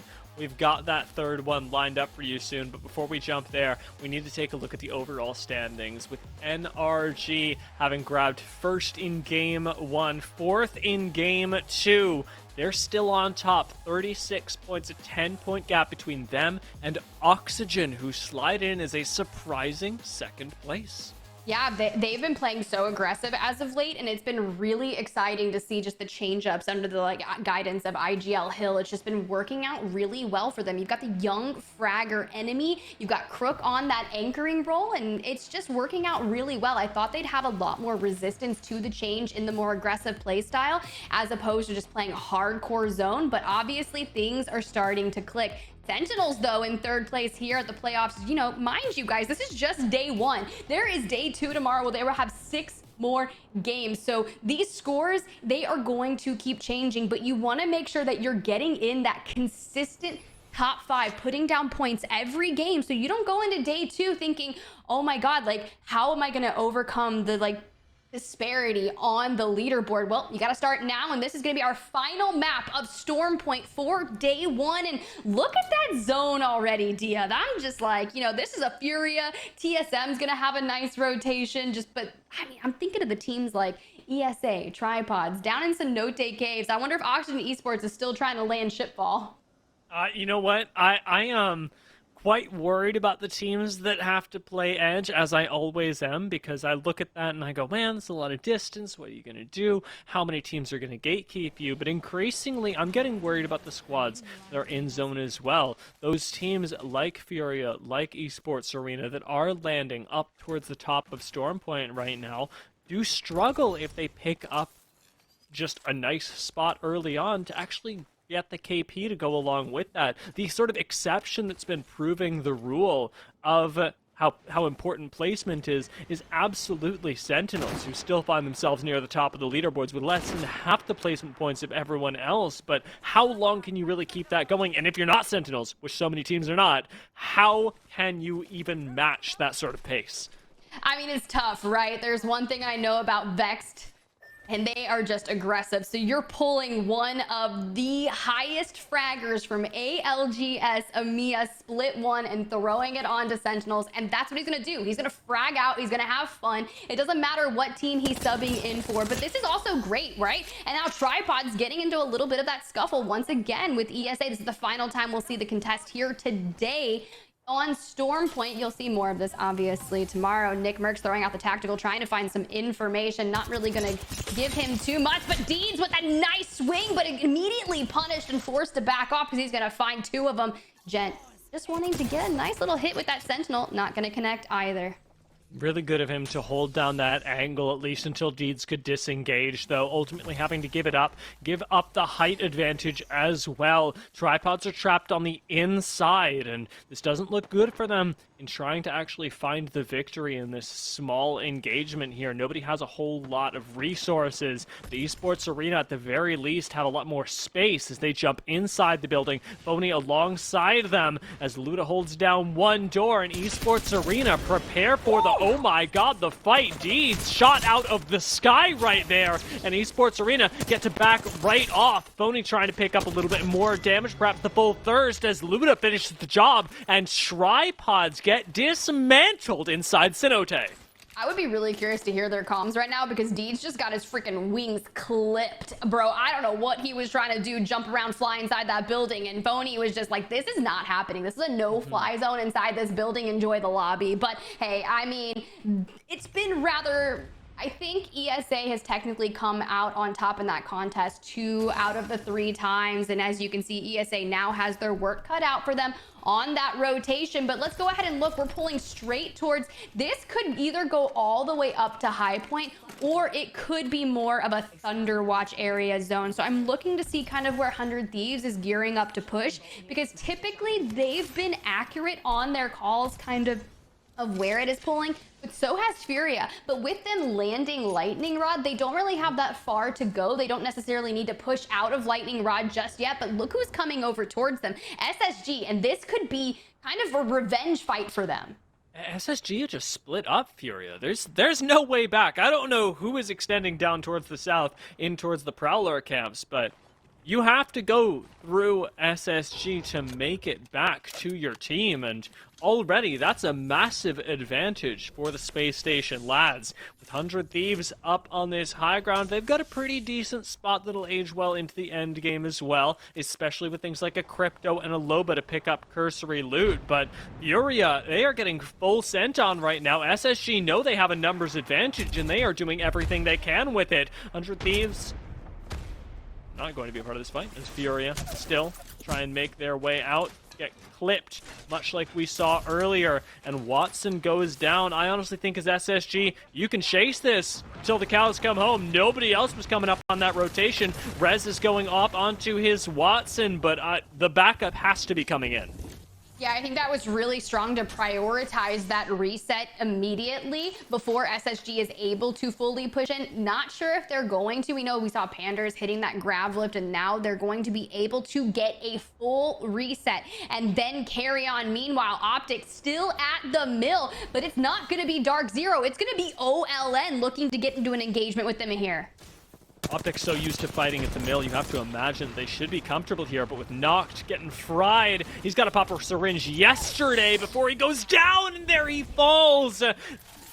Instant res going to be popped by Skittlecakes, double Seer ults, but Noct still has to get the heals off, still needs to put himself in a position to fight this, and Skittlecake's going to do much the same, using the Phoenix kit to be fully ready for the next fight. Getting that interrupted for just a moment will mean that there's a potential push opened up. Drop's going to need to make sure that that does not happen, but still Skittlecakes gets swung on. There are so many angles in the mill, and Dropped is as good as dead as well.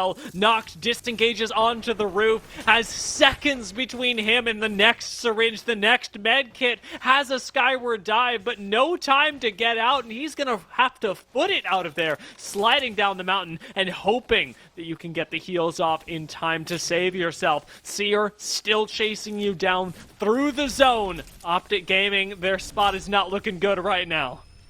Oh, this is going to be even more interesting. You've got ESA making their way towards the mill. Let's jump on board with a listen in for them and to hear how they're going to approach this. Okay. They're just all trying to get roof eventually. But can you play on my side of the roof? I got scanned from here. now. Probably my last Phoenix. They're all under here. They're all under here. Inside? Yes, they're inside. They're inside. Okay. I'm popping a Phoenix. I'm gonna be full HP then, ready to fight. I'm gonna have like one syringe 30. after this. Though. They're underneath, running underneath us. I can rise and hold that door. All you, Luda. Bangalore's almost cracked. Bangalore's almost cracked. Hit the fucking Seer 30. They're gonna swing my side. Queuing up in the back. Queuing They're up. queuing up on the back. I got Knocked one. Nice. Nice. Oh, I'm dead. Oh, fuck. There's a guy still hiding in Who? here. He's on the inside. I'm just dead. Finish this kid. Finish this kid. Hold the Yeah. door. I'm popping a On my medi. box. He's on my box. I'm popping a medi. It's another It's kid. It's two another teams solo. Swing inside, second floor. Please swing inside, second floor. I'm popping a medi. One sec. He's breaking my Second door. floor. On the door. Dead. Nice. Shit. I don't have mad kit. OLN go down. Esports Arena able to pick up the kills, and it is just in the nick of time as well. Phony gonna be able to pop the med. You've got to imagine.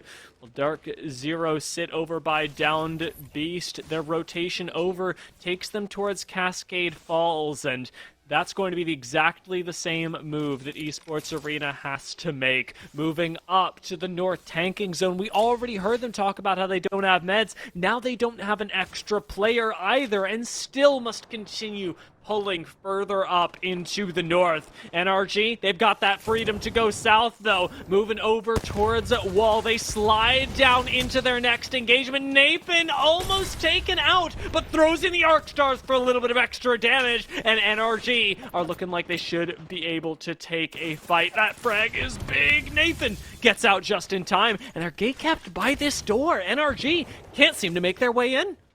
I mean, look, if you're going to be holding them off, that's great. Amos is doing amazing work there, but Season wants to get into the mix as well. So NRG pulling out of that fight is going to be the proper decision in hindsight, because they don't even realize this. They're still working on resetting from that engagement, and Season's like, what is happening here? You can see Klein throwing out that wingman, which is You know, I've seen some really interesting clutches with Klain and that wingman, a double heady for a map win in a 1v1 situation. So I would stay very far away from that. But when you roll up and you're like, hey, this fight is done, that's a moment where you're like, I'm going to disengage and prioritize my rotation as well. Season didn't even fully push into that, and now they're going into the drone. But this is going to be the guard looking for a little bit of information stacked up inside with a little bit of Watson fences and that pylon, interceptor pylon out as well. So they're just kind of sitting tight.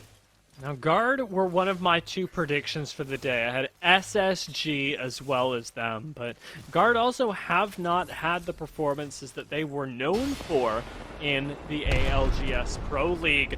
Perhaps a little bit of vacation doing them some harm here, as Oversight is really the top in North America that you're fighting against, but already with Furia now making their return up here, it looks like E8 are the ones next on the chopping block instead.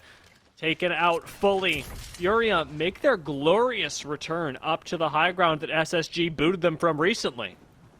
Furia just owning the top of Storm Point like they do so well. Anytime you're being able to fight in a POI nearby your initial drop spot, you're going to have such confidence because you know that area so well. But CLG, they're the ones that were kind of in a little bit of a scuffle with the guard sitting on triple purple, just trying to find some nice LOSs. There's no real kind of rush to make a fight happen there. They can kind of just keep looking for information because they are on that north end of the zone. Their back is going to be clear unless someone decides to skyward dive behind them. But for now, they totally have their back secured and they can focus on what's playing forward. It's a luxury that so few teams have. Oxygen going to be the ones looking down in this particular case over towards NRG. We're trying to creep up on them. Do have a Valkyrie ultimate, NRG watching their backs as well. Still plenty of time in this zone, and this is the big decider. NRG have the option to Valk ult over to get themselves further into the circle for later on if they want to try and play towards that center spot. But it looks like so often they've been choosing instead to play a sort of hybrid style, put themselves into a position where, yes, they're still technically in legal space, and then start finding kills on teams that are set up in a cursory, slightly mobile position. Not just them, though. AA doing much the same thing, rocking up from just below command center, choosing to take the low ground around the ramp approach, and with Slayer doing that, you can see why they've chosen to. SZN look real good right now, being able to control this high ground well, though they haven't got a knock just yet. It's Yanya that is the first to fall, and SZN continue to disengage, continue to retreat, but have that firepower advantage. Yeah, but running up this hill towards Thunderwatch is one of the hardest things you can do. Now you're being picked apart by Luminosity, by MPS. Everyone is looking your way. Now Slayer, last alive for season, trying to play off the knocked teammates' knockdowns. You do have a digi threat, so you're getting that information, but you want to bide your time and not necessarily give yourself away. Now Slayer dropping down because Pow Pow wants a little bit more of that action. So you can see where Luminosity is. You have aim assist out towards the left in a nearby Seer exhibit, and now MPS is looting the remnants of the members of season after they went for the full thirst. Now Chaotic, you know what he can do on that Horizon grab lift. He's gonna find some significant damage, but it's not going to amount to much. And I like this. Look, they're going to disengage, go back through command center, and try to prioritize their rotation that way, which I want to say if they have enough time on the clock, they should be okay, because you do not want to push up towards Thunderwatch, especially with MPS already there. Yeah, it is a really risky proposition to move yourself up the zip lines in command center as well, so lots of problems arise as you try and make your way up this ramp towards the high ground. Furia, evidently the most of them, as they press Control Alt Delete and take down Lou. Lich Gaming sitting around this outside now have no choice but to disengage, as evidently they just won't be fighting Furia today. There's no way to do it. Vayne is left to the wolves right now, as he's got 2 members of Furia around him. Make it 3 as they all drop down into the smoke, and it's going to be a second kill going over to the already bloodthirsty squad that reclaimed their height.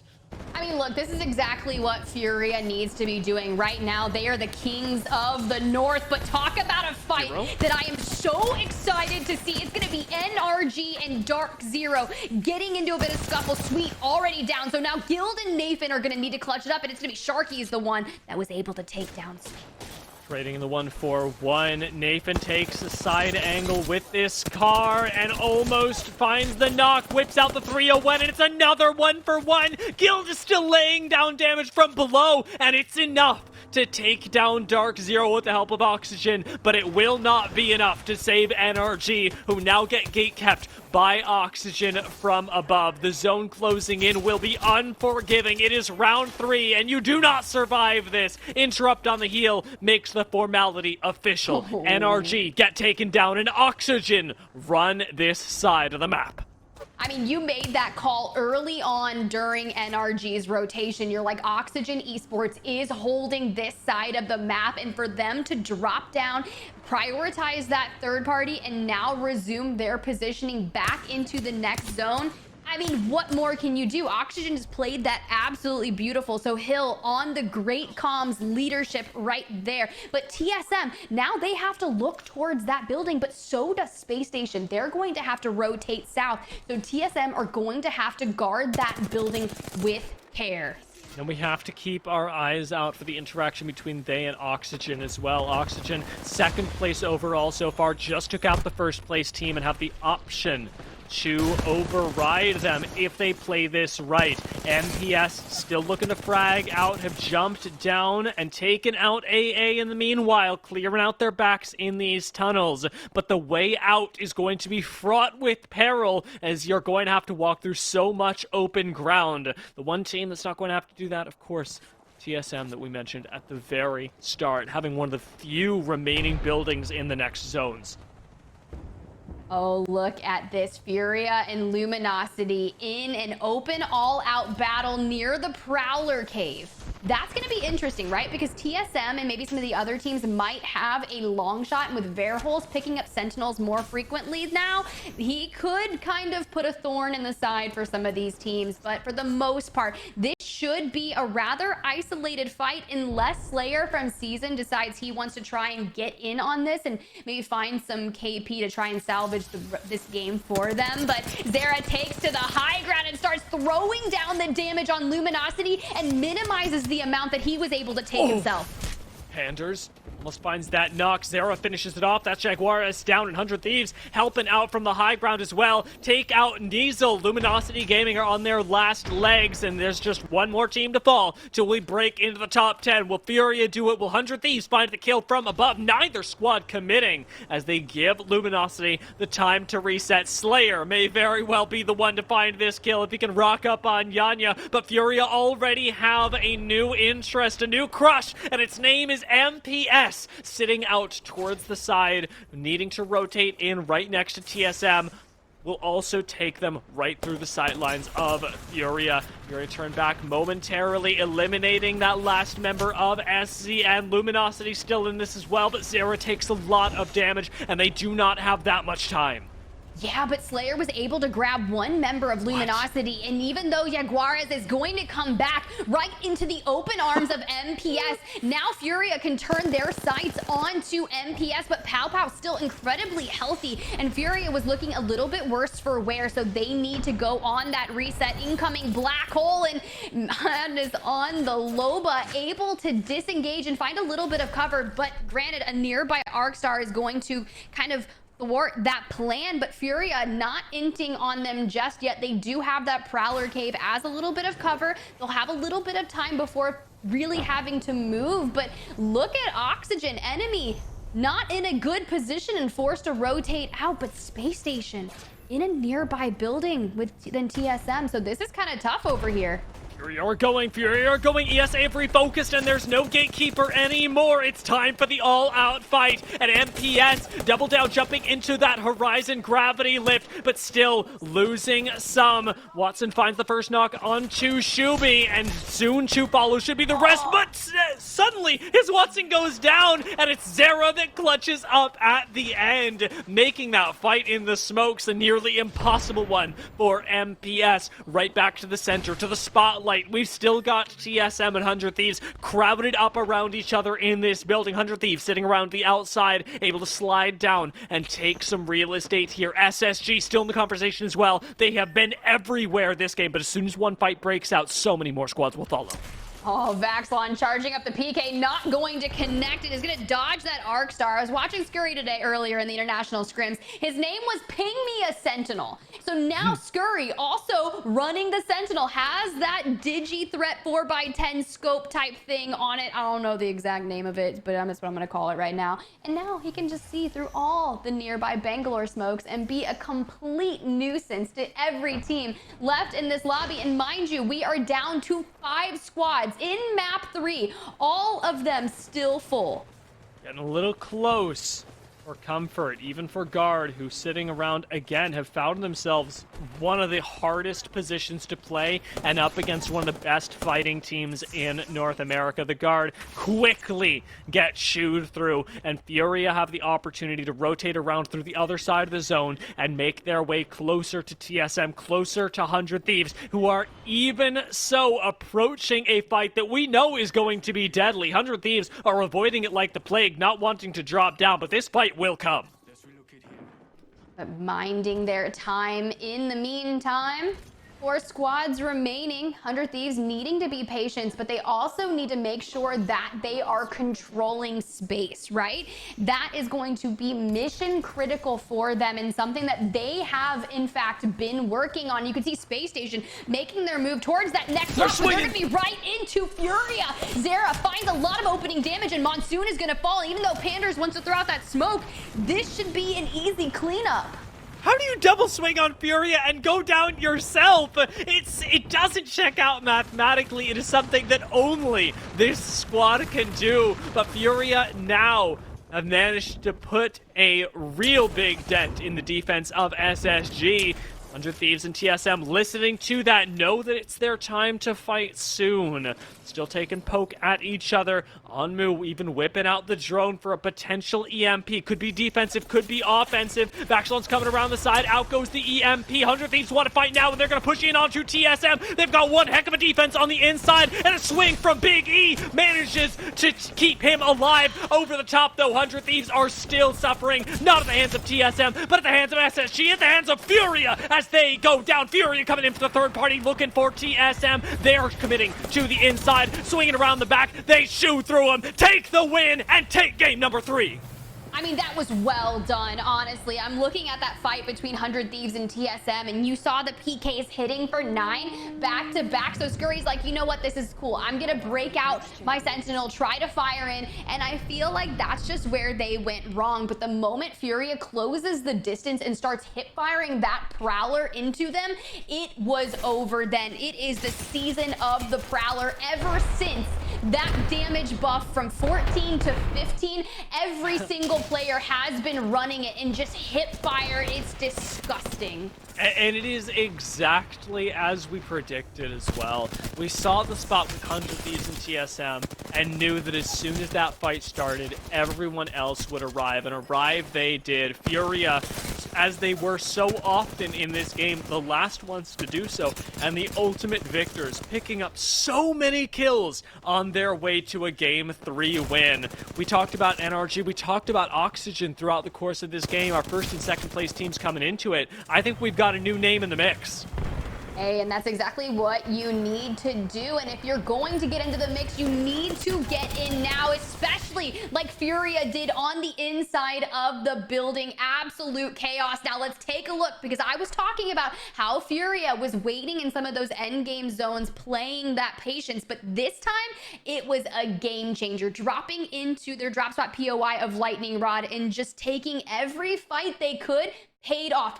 15 eliminations, Dia, for 27 points. Our highest scoring game of the day, a 27, nearly 30-point finish, has them taking out a quarter of the lobby on their way there. Space Station and TSM still creeping up there. I gotta say, happy with where the Guard are at for now. Though it is mostly placement points, we've still got to look at the squads that are up and coming in the leaderboards as Oxygen and NRG take their steps back. We've got 3 more games to go today in the first half of the Oversight playoffs for split number 2, and those ones are going to be taking place on World's Edge. So when we get back, it'll be a totally different map, a totally different game, and Spider Tip and I will meet you there. EMP could be defensive, could be offensive. Baxlon's coming around the side. Out goes the EMP. 100 Thieves want to fight now, and they're going to push in onto TSM. They've got one heck of a defense on the inside, and a swing from Big E manages to keep him alive. Over the top, though, 100 Thieves are still suffering. Not at the hands of TSM, but at the hands of SSG, at the hands of Furia as they go down. Furia coming in for the third party, looking for TSM. They are committing to the inside, swinging around the back. They shoot through him, take the win, and take game number 3. I mean, that...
Welcome back, everyone. We are about to jump into the third game of the day, but before we do, we got something very important to cover, and that is the leaderboard so far, because Tiff, they took a big mix-up coming out of game number 3.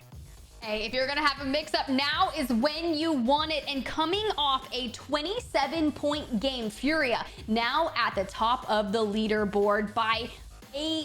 math is hard, Dia. I think it's 9 points. Yeah, thank you. 9 points. NRG now in second. Space Station Gaming in third place.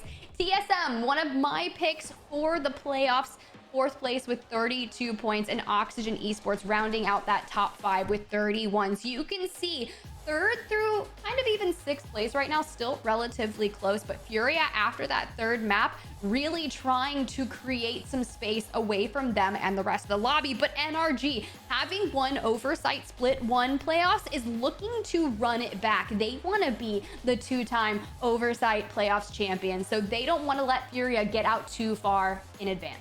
They very well could do it, as could so many of the teams that are in that top cluster. As a reminder, our top 5 spots are prized, so you land yourself anywhere in there, and you're still going to be walking out pretty happy. But the focus has got to be on, as we keep touching on, that very top of the leaderboard, and I suspect that we're going to undergo some changes soon. Furia have looked really good to start off the day. Furia have looked good on Stormpoint to start off the day, and World's Edge plays so differently and into the hands of teams, I want to say, like Space Station, like NRG, like TSM, that have these real slow, calculated approaches to games that are used to playing on World's Edge in a totally different light. Furia have got their advantage. Can they stick with it throughout World's Edge? That's my big question.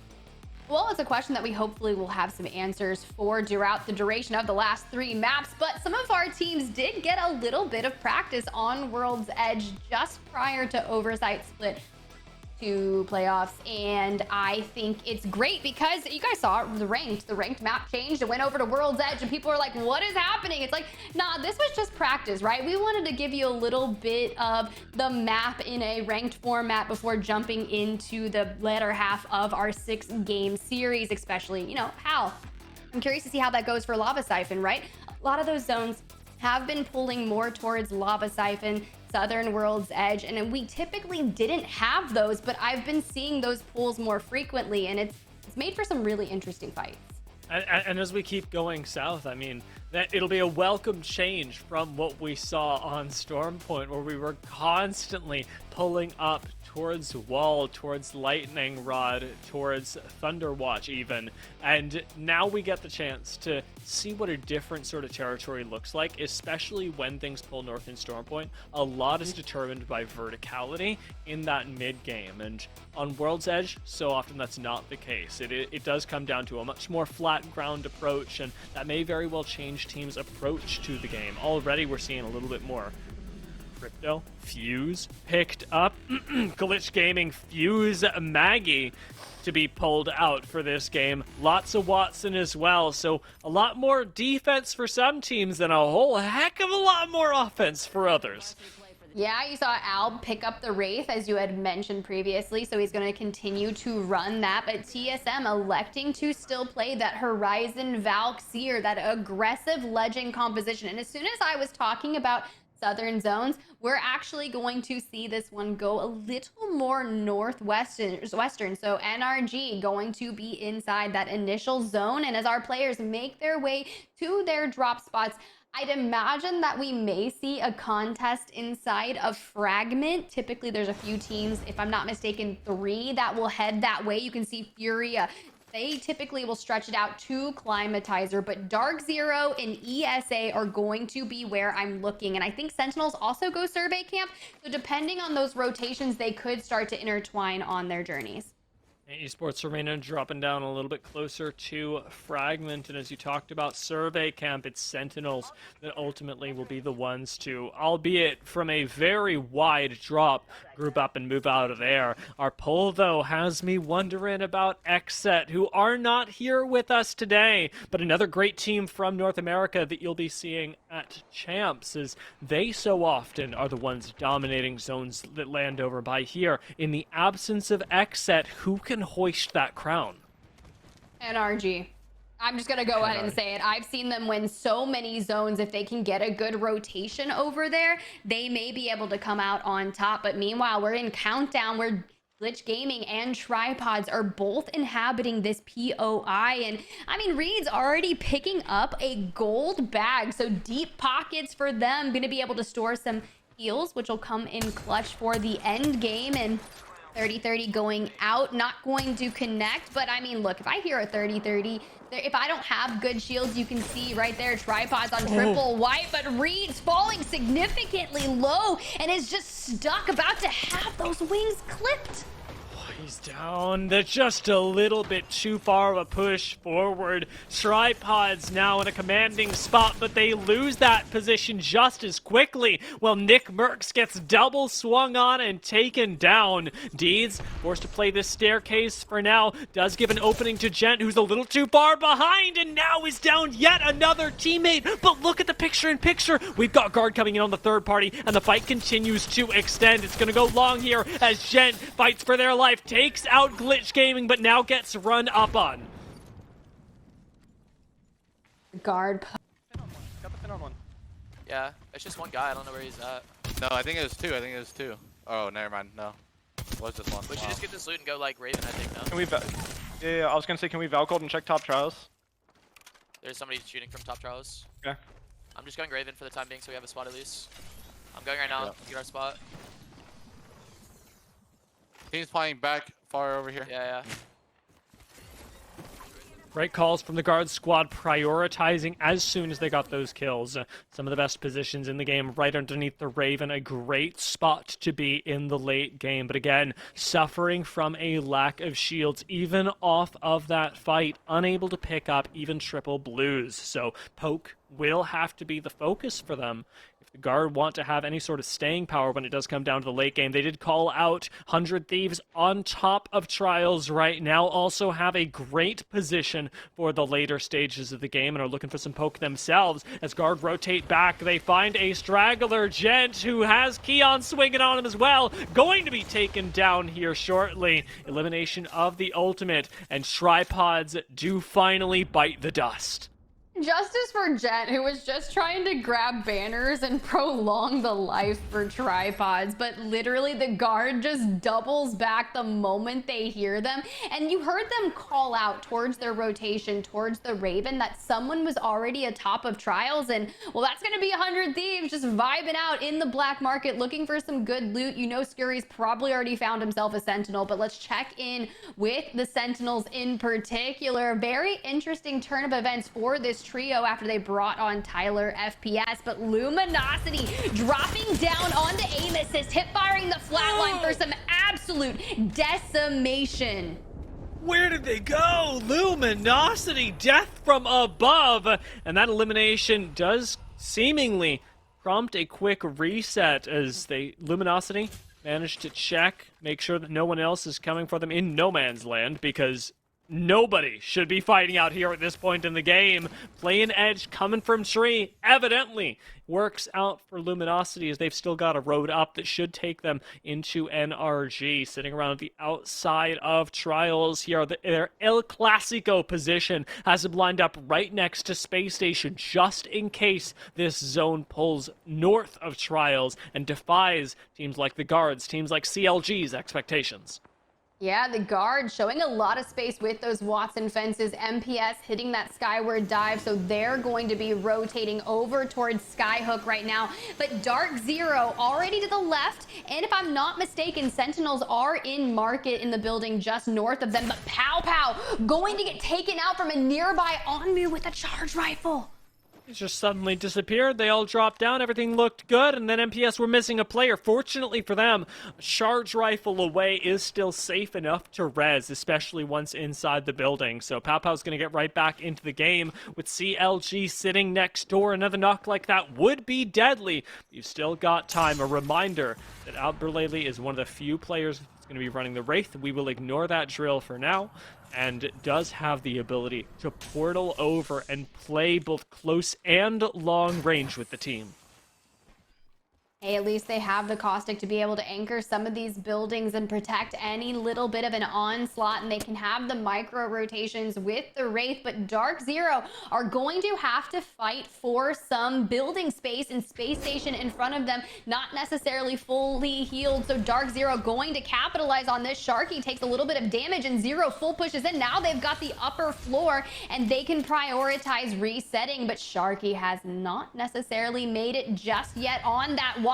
And Sentinels, they prioritize the fighting now that they've got Vex, Tyler, FPS coupled with Aiden. So now we'll see what they're going to do, but they're backing off. I actually think that's a respectable push because they're going to get poked and prodded from some other nearby teams, not just Dark Zero. I'm really glad I have to be with you there that Sentinels backed off, because the fight hadn't even really started yet and they were already hyper committing to it. It does mean that they're down a Horizon ult for the moment, but fortunately enough, they do have the ring and the next one that seems to be pulling us ever further towards the north. Teams like Dark Zero and SSG, who we saw move just now, have got themselves some killer positions, but we cannot ignore positions like Sentinels and like MPS, who sitting over in market have a lot of flexibility.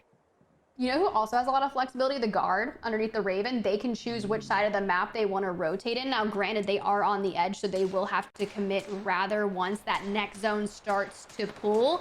But it's going to be tough because there's already so many teams that are deep into the POI solidified, so you're going to have to go up against their gun power. And Furia, I've seen Luminosity play this really well on the upper hand of this. They just need to head peek and get a good line of sight, but gonna drop down because maybe it's not going to be the best if you're not playing like some long range stuff. We know they typically carry a lot of prowlers, and you do have the wingman that would be preferential for there, but still tough. Oxygen going on the siege right now. They lose Crook to a few stray shots from another team. Now fully thirsted. Get to see what it means to overextend in that way, try and take the fight with CLG. They miss out big time and now have to operate down a member, and they're most defensive as well. being able to sit in a new spot, not going to come nearly as easily without a Watson on the inside of Trials, though. You talked about guards' flexibility. How have they gotten here so quickly? They're already taking a fight, but RKN is down. They don't have that much time to stick this res. Keon going to have to play defense for now. Out goes the frag. No res just yet, but finally going to come in once they're in the safety of the pylon. Up comes RKN. Can the guard fight their way in even further? Because right now, their backs are exposed. I mean, look, you've got Rambo with a revved up Rampage ready to release into any nearby team that decides to try and push upon Keon's fences. I love that they went ahead and stuck that res almost immediately. It was well needed, but you got RKN on white. So of course, if he starts taking any kind of damage, he's going to go down a lot more quickly. But should he get that EMP up and running, he should be able to farm some damage and maybe get to at least a blue shield before hitting that mid-game. But there's a team still inside of Trials, and Keon wants a little bit of action. Time for a third party, perhaps, as the guard notice that they are not the only team pressuring on the inside. We've got a res coming in mid-skyhook as Crook drops back down. E8 rotating around the outside. And it's time for these teams to start crushing together. It is only zone 2, but it's about to pop into the third one. And that's where teams like Esports Arena will also have to be concerned about their rotation and envying positions like those inside of Trials that at least for now can stay at stalemates with each other. Yeah, this is tough. This is one of my favorite like roofs of a building to try and hold, and all the little wall bounce action to behold. It's nice, right? But you know what's not nice? Being on the opposite end of a full Furia push. Now Panders is going to be down, so his Watson and Zera are going to have to clutch this up. Prowler in hand, they're hitting for flesh, but not necessarily going to be coupled into anything magnificent just yet. Zera going to try and hit that reset onto Panders as his Watson puts on the onslaught, and Hack going to be down. Not much you can do there. Behind the knockdown shield, there is just very little safety to play with. Watson has plenty of time to heal up, and Zera throws in that nice little bit of harass with the drill. Furia still feeling real confident despite their low health bars. Do pop back in and take, again, another reset as yet another squad rocks up on them. They should be safe inside this building. Esports Arena, the ones at risk, and Phoenix taking to the sky. Basically makes himself a flying target, somehow alive as he drops back down around the outside, and Sentinels doing much the same on the chase as they disengage for a position up towards the north, a power spot. Tyler takes quite a bit of damage. Sentinels still working on their escape plan, do have smokes, do have the black hole available, but are running by foot over towards the rocks that previously served as their cover. Tyler again low, but Furia choose not to chase. Yeah, they've just been in some tough situations here on World's Edge, right? They try to stay in the cover of those rocks. They look to take a fight. They're like, oh, maybe this isn't a good fight. They back out. It is prolonging their life and getting them closer and closer towards that end game where they can try and focus on those eliminations there, which I like that for them, because it's showing that they're not willing to take a fight that's not good for them. And that is half the battle, right? Sometimes these teams will full push into a fight that is just stupid, right? And then next thing you know, they get thirded. Both teams lose and they're back in the lobby and you've chalked both of them. So it's great. It's just going to be tough for them to go on to that rotation, because if you look at where that zone is pulling, where Dark Zero, where Space Station Gaming are sitting, they're going to have to push straight towards. Now, this very next ring pull should actually be the calm before the storm, as for right now, we are still blessed to have a lot of Skyhook in play. Even Furia have a corner of the building that they could hang out in, though I sincerely doubt they'll choose to take the passive approach. Luminosity are the ones that down towards the south do have to take the biggest risk to make their way into zone. Everyone else still in Skyhook just has to plan for their next move. How will they get out of places like Skyhook? How will NRG around the opposite side of Trials make their way up to the north and contest against Dark Zero, who made the move into the RV so early on? How will Optic clamber out of the dead center of Skyhook with everyone looking at them? They've got not just this next ring, but the further to figure it out and fight their way there. As this next zone starts to close, we should see some teams fall, but many more will stay up. Yeah, this is going to be a rather challenging rotation. Thankfully, they do have knocked on the Valk and potentially a skyward dive to work with. But then you think about where are we going to land if we hit that skyward dive to rotate out. Now Oxygen on top of Optic electing to do the skyward dive. So this is going to answer a little bit of the questions that I had, right? Are you going to land on NRG or are you going to try to fight for the house that Dark Zero has? Meanwhile, Luda able to get back into Skyhook. A P2020 to boot, so we're going to have to rely on the teammates for any onslaught of fights, because if you're going to res right in the middle of a multitude of teams, you better be ready to answer for it. And Hill not going to survive that skyward dive. It's going to be season at the hands of their demise. What did you say about that wingman tip? I remember you calling it out last game that Kalane has some crazy clutches. Will all of a sudden Oxygen disappear? And it's all because of that wingy on the other side of the map. Again, towards the north, Esports Arena go down, trying to gatekeep Optic, and unfortunately for them, not able to do it. They're not the only ones that'll fall to this powerhouse of a squad, but they are the only ones that, for now, had to face up against them by necessity, with Furia pushing up themselves to take out yet another squad. SZN managed to stay alive. TSM will have to think about their rotation in. E8 trapped towards the south end of Skyhook, and look at the traffic jam we've got in Trials. I mean, look, I don't want to be in Trials. That is not a place you want to be. Meanwhile, season going to fall, and let's get a look at it. Naughty, incredibly low, so OLN taking a lot of damage, trying to finish off Luminosity, and they're going to be able to take them down. Now they need to prioritize resetting, but they're not going to be able to get that done because you guess who's also in here? It's the guard. Surprisingly, 100 Thieves still reigning that high ground, just peppering from above. RKN once again falling immensely low, but able to stay alive with that napkin of the shield, and I'm gonna curse it because it's Scurry with the Sentinel being a menace from above. Well, they drop down here. Do 100 Thieves try and take this fight? They got the full thirst onto RKN, who now has little to no chances of being revived.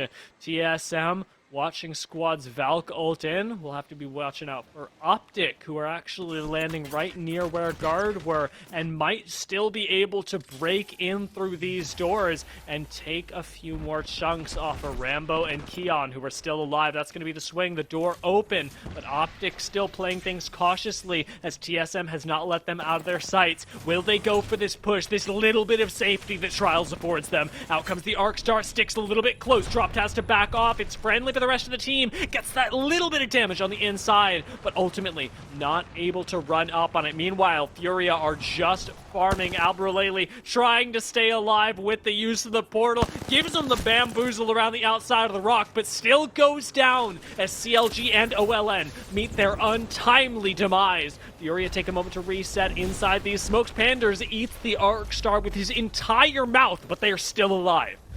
I mean, they're doing incredibly well, working as a team. Pander smoking up ahead for his Watson to be able to reset, but they're going to have all eyes on deck in a Newcastle wall and a whole crew looking down. Meanwhile, Space Station going to fall to the hands of Sentinels, and that's just getting so nice to say. I'd imagine that Sentinels fans are going to say it's capital S-E-N now, not lowercase, but look who's going to be wanting to hold them out. It's MPS. Pow Pow is the one on the Newcastle, and Shuby anytime you have to push up into the hands, that will be a treat to watch this fight unfold.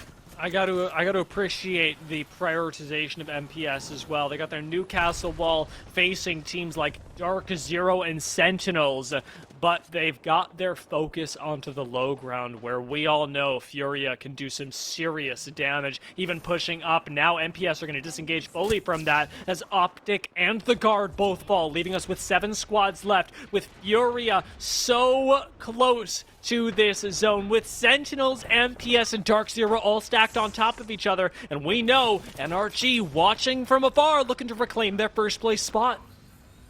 This is a house party that I don't want to be invited to. Aiden, just Mastiff in hand, just ready to open and connect when able. That opportunity will eventually present itself. But for now, they are biding their time on the roof, trying to hold them inside, maybe looking for any cheeky lines of sights that they can. And 100 Thieves about to take to the sky and begin their rotation. They've been playing the top of trials for the duration of this game, just grabbing well-needed eliminations through the utilization of snipers. Let's see where they're about to go into the mix. I can only imagine they're going to see Sentinels and decide to say, hey, maybe we'll land on them. So now, you mentioned the calm before the storm. Here it is, Dia. It's chaos. This is the high storm, and TSM sitting around the outside right now have no choice but to eat the arc damage. They've still got to walk in as well, facing off against squads like Sentinels and Dark Zero, who's safe and sound in their RV, surrounded by Watson fences, get to watch all this happen. Sharky finds a few knocks, Zero as well as Furia get taken down, and Sentinels consider dropping onto TSM. They're also attracting attention, though, from teams like NRG, from teams like Dark Zero, and with 6 squads left, we've still got to crest this roof. Moments to go until this next zone starts closing in, but already the culling has begun, and 100 Thieves around the side of this rock look like they might be next.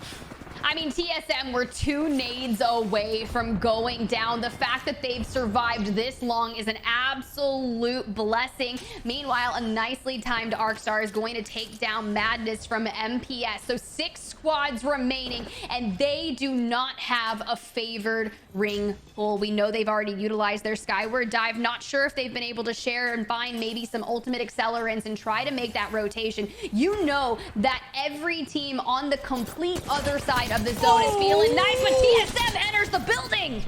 They take no prisoners again! TSM rock MPS's world and get sent on themselves. This is the beginning of the end. Sentinels commit. They lose a member, and now it is time for them to die. 100 Thieves get to disengage from their corner as a result. NRG overlook it all, and Dark Zero are spoiled for choice as teams rain in around them. Sentinels get taken down. Top 3 squads, NRG have Dark Zero in their sights. 100 Thieves be darned. NRG know who they've got to fight up against. Around the outside of this RV, Sweet's putting in some serious damage. Dark Zero have taken down 100 Thieves, and it's a 3v3. NRG have so much space. Can they overcome Dark Zero inside this heavily defensible RV? Nathan gonna drop down. PK in hand, but he loses kills in the meantime. Rounds the corner. 95 and a 10 to take down Jen Burton, and with the 301 is gonna try and clutch things up. Can't find him through the knockdown shield. Hits the reload, but there are so many bodies, Tiff! So many between Nathan and the win. NRG come out on top in that cluster of flesh.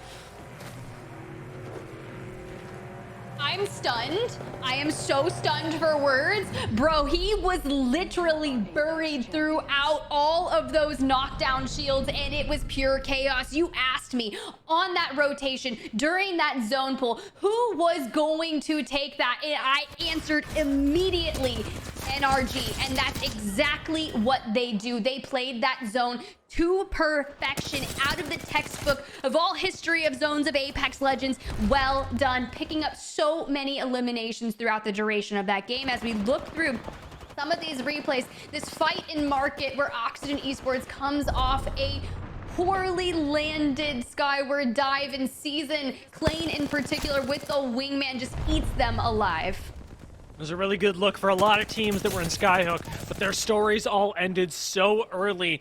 As you say, NRG, who you called out, Dark Zero, and Sentinels prioritize that north zone, get a lot of the credit, a lot of the kills in this end game. As it did come down to the wire, though, watching the way that Dark Zero and NRG fought it out was impressive, and NRG, make no mistake, lost control of this fight. Nathan clutching it up is just that, as he had to take down almost every single person in this group of knockdown shields to finally find his way to the victory for the team. I mean, it was just really well played. I got a little nervous there at the end, but overall, NRG able to pull it off in magnificent fashion, coming away with 8 eliminations for 20 total points. Now, mind you, they did have that 25-point victory back in map 1, so we ask of the consistency, right? They didn't want Furia to take the top of the leaderboard away from them, so they answer back with another win. Dark Zero Esports playing the insides of that RV to perfection as well, walk away with 14 points, and Sentinels looking so great and smart, knowing when a fight is poor to take and when a good one to int on is, walk away with 12 points of their own.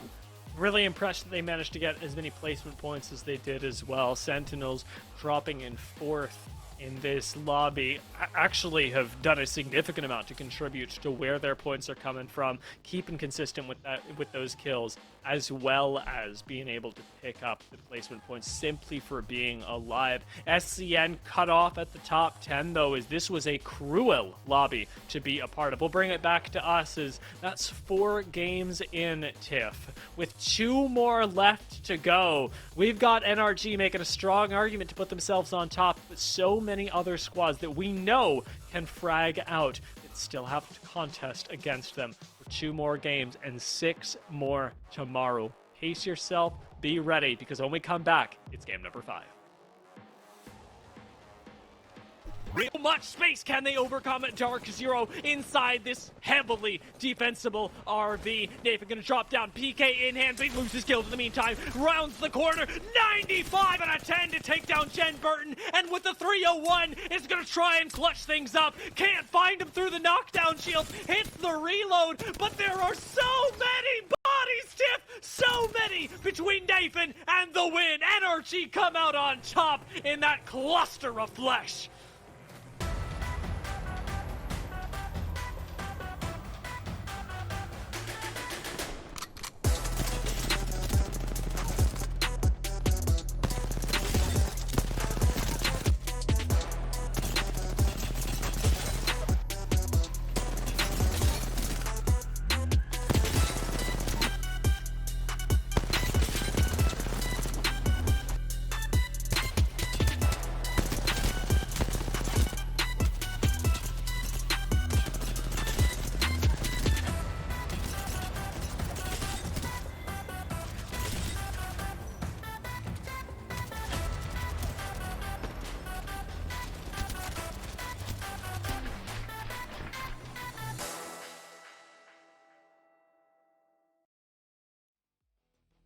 Four games down and 2 to go before we jump into our 5th game that I did promise you guys, and we'll be bringing you soon. I want to take a look at the overall leaderboards and see how things have changed. Tiff, it was close. It's still darn close.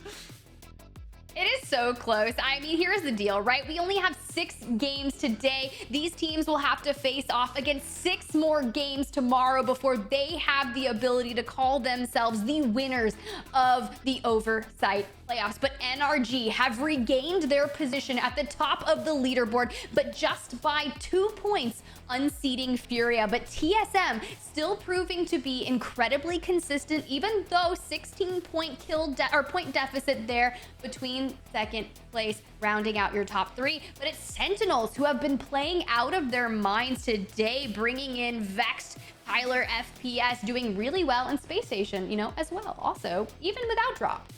Yeah, I mean, they're doing quite well to place top 5. Still prized position. Let's see if they can hold on to it, because it's time. It's time, Tiff, for game number 5. We're going to be jumping into the game. Legend select on your screen now. See if your favorite team changes things up, as even popping on over to World's Edge saw a big shift in the legends that a lot of these teams were prioritizing. Watson, for example, huge resurgence on World's Edge. I mean, look, I think this is only the start. We saw a Watson's preferential throughout Split 1 Pro League, and I feel as if we will see her more moving into Split 1 playoffs for ALGS at the end or beginning of the next month. So, I mean, look, it's only a matter of time. Plus, she's super cute, and everyone's rocking the cutest skins. I saw the Lightning Spirit on a couple of these teams, and honestly, that's one of my favorites. But Regardless, I mean, did you see the Celestial Lunar event or the Celestial Sunrise event trailer that just dropped today? I know that Octane skin, sure, we don't see him too much in competitive, but I feel like everyone's going to be stimming around in that bunny skin soon. Yeah, I really like anything celebrating the Lunar New Year always seems to get a lot of real nice cosmetics, and it does make me happy that we get to upgrade our style, whether it be on World's Edge, Stormpoint, Olympus, whatever we're going to be playing ranked on, and even to get it showcased right here. This time though, Tiff, you get your wish. We are going down towards Lava City and Big Mod. That is a southern zone if I've ever seen one. It is an El Clasico. Hey, look, it's going to be a little bit different, right? Because typically if they pull to that side, it goes more towards Lava Siphon. But before I get into a little bit of a discussion about that, Glitch Gaming pulls out 2 purples, and an amped up Sentinel is going to deal some significant damage to the other team. Not going to connect once again, but now those warning shots, I mean, that would make me want to disengage, and you know how this will go because the guard will rotate in nearby. But let's jump into a listen-in with Glitch Gaming. Queuing up. Yeah. They're just backing up to glass. I'm getting on this heady. Cracks here. 88 on white. Fuck. I'm waiting for him to peek. Okay, walk up. I have ball here, so. Yeah. Walking.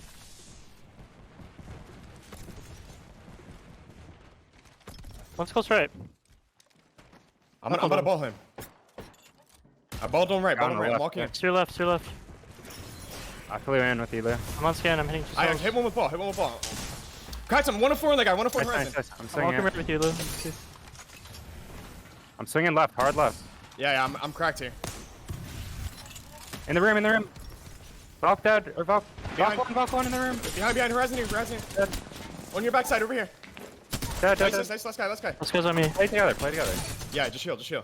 He's 45 white, 45 flush. He kicked around me. Grab armor swap. Come back, fake res, and play my shield. Yeah, it's 45 HP. He wastes a Q. It's Nick Mercs, bro. It's right here. Just hit a shield. Just sliding in. Aping. Nice, good job. 450 fucking damage, baby. Let's go. Yeah, you played crazy there. I'm popping a Phoenix right now.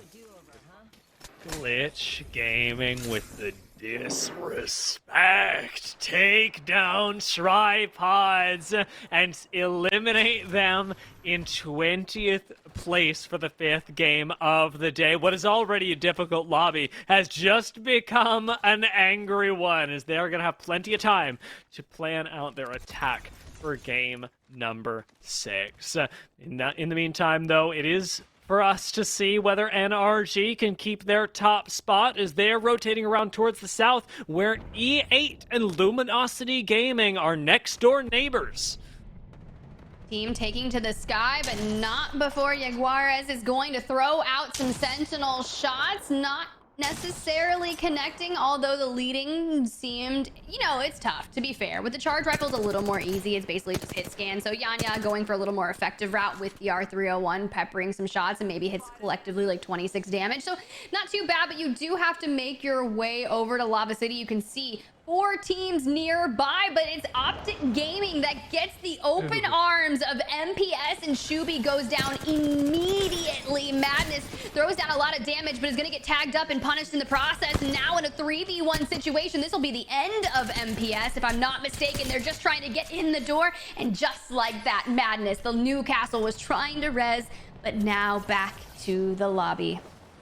That was a real unfortunate landing. Watching that happen to MPS didn't make anyone but Optic happy, and I suppose as a consequence, NRG, who rotate in immediately after, don't pick up any kills but get all the loot and the 6th place to themselves.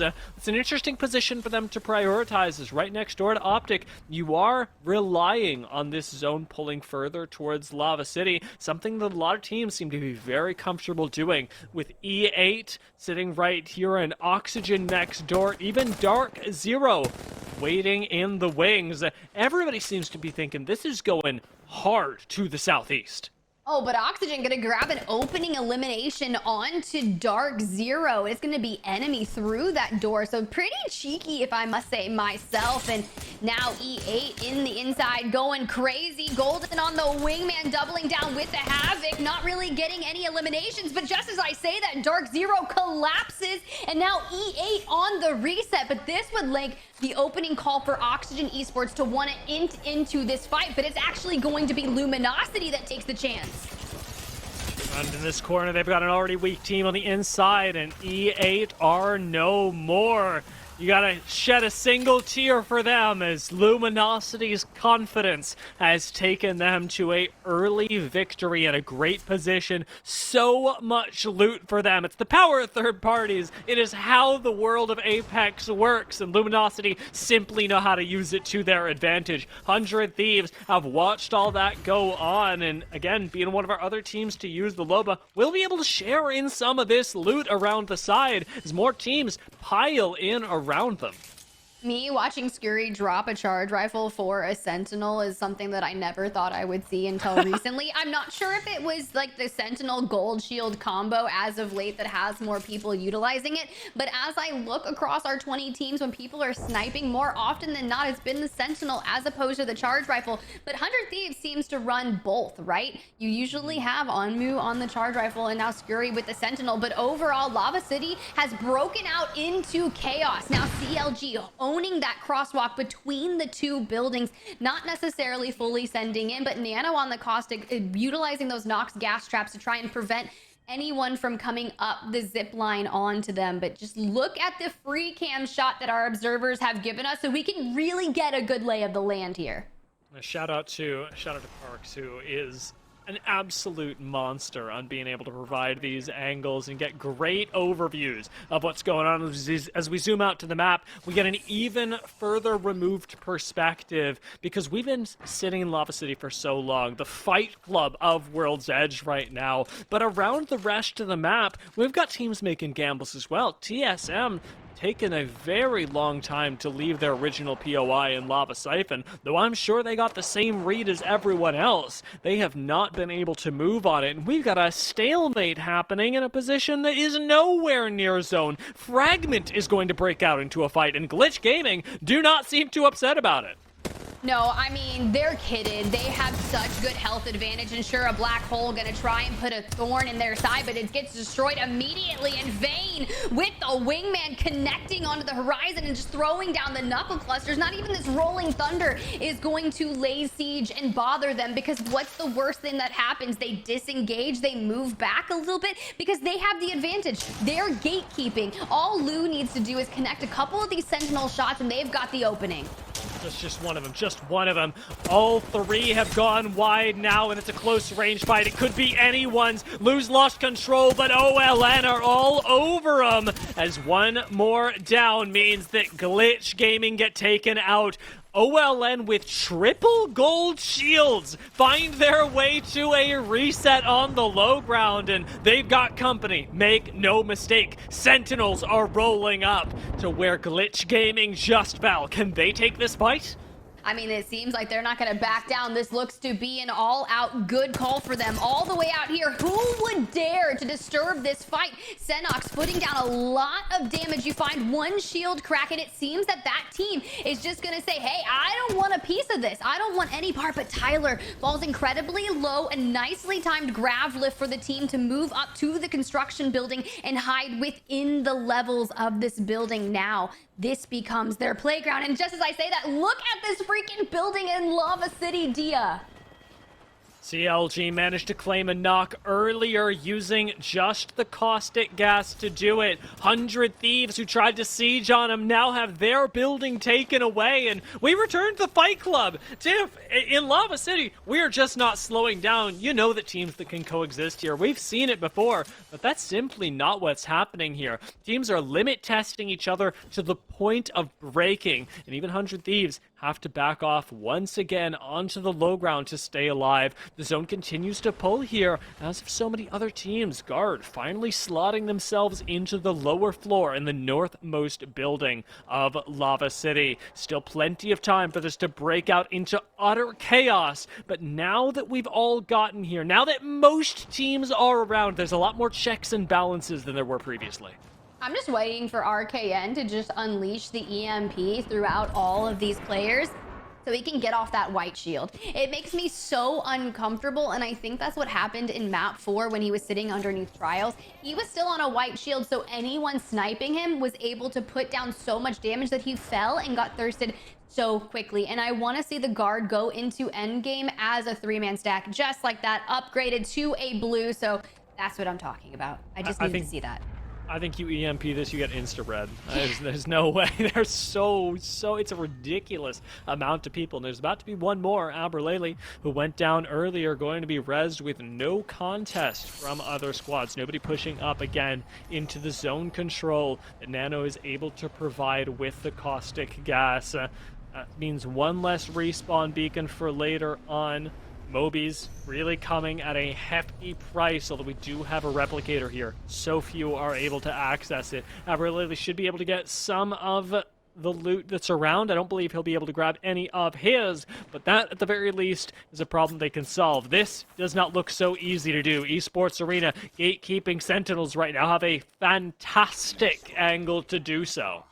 I mean, look, yeah, I get that you're trying to take the bridge and go throughout towards Lava Siphon and rotate from there, but you are going to get poked and prodded, and now TSM, who calls Lava Siphon home, wants to get into the mix. They're going to find the opening down onto Tyler FPS, now giving ESA the time to completely sandwich in here from the back as well. But Hal pushing in ever so closely, throws out the black hole, and just so much damage. There's no way that Sentinels are going to be able to withstand this pressure.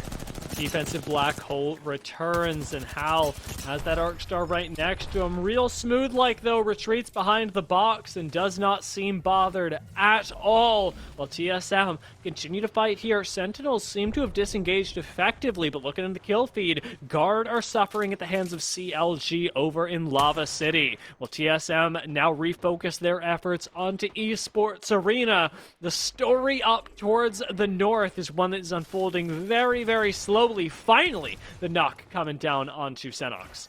Yeah, I mean, look, you're getting sandwiched between two teams that are so incredibly good at fighting, but this building right here just screams Hazard Central. Meanwhile, Keon going to fall. RKN and Rambo inside trying to just withstand any push that they can. And unfortunately, when you've got a multitude of people that are looking to get a piece of you, what can you do? And it's going to be Rambo last alive for the guard. And CLG back into a 3-man. Mamba with the RE45 just wreaking havoc. I don't want to see that team run up the stairs onto me. And look who TSM has found on their rotations towards the next zone.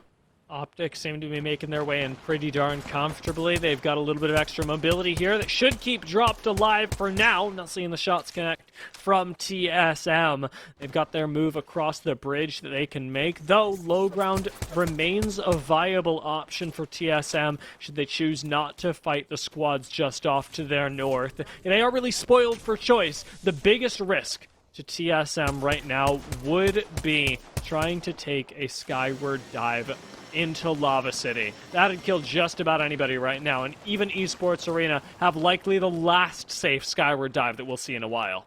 Yeah, I mean, it's only a matter of time before they get completely picked apart by all the teams. And as I say that, the onslaught continues. Phoenix and Luda. Luda now within an inch of their life, just going to be poked and prodded. CLG have returned to the effervescent rooftop they call home, and there's just nothing you can do to withstand that push. So the question is TSM gonna elect to do a skyward dive and meet the same fate as ESA, or will they walk it in through the tunnel where the vault is? But once again, you're gonna have CLG breathing down your neck there as well.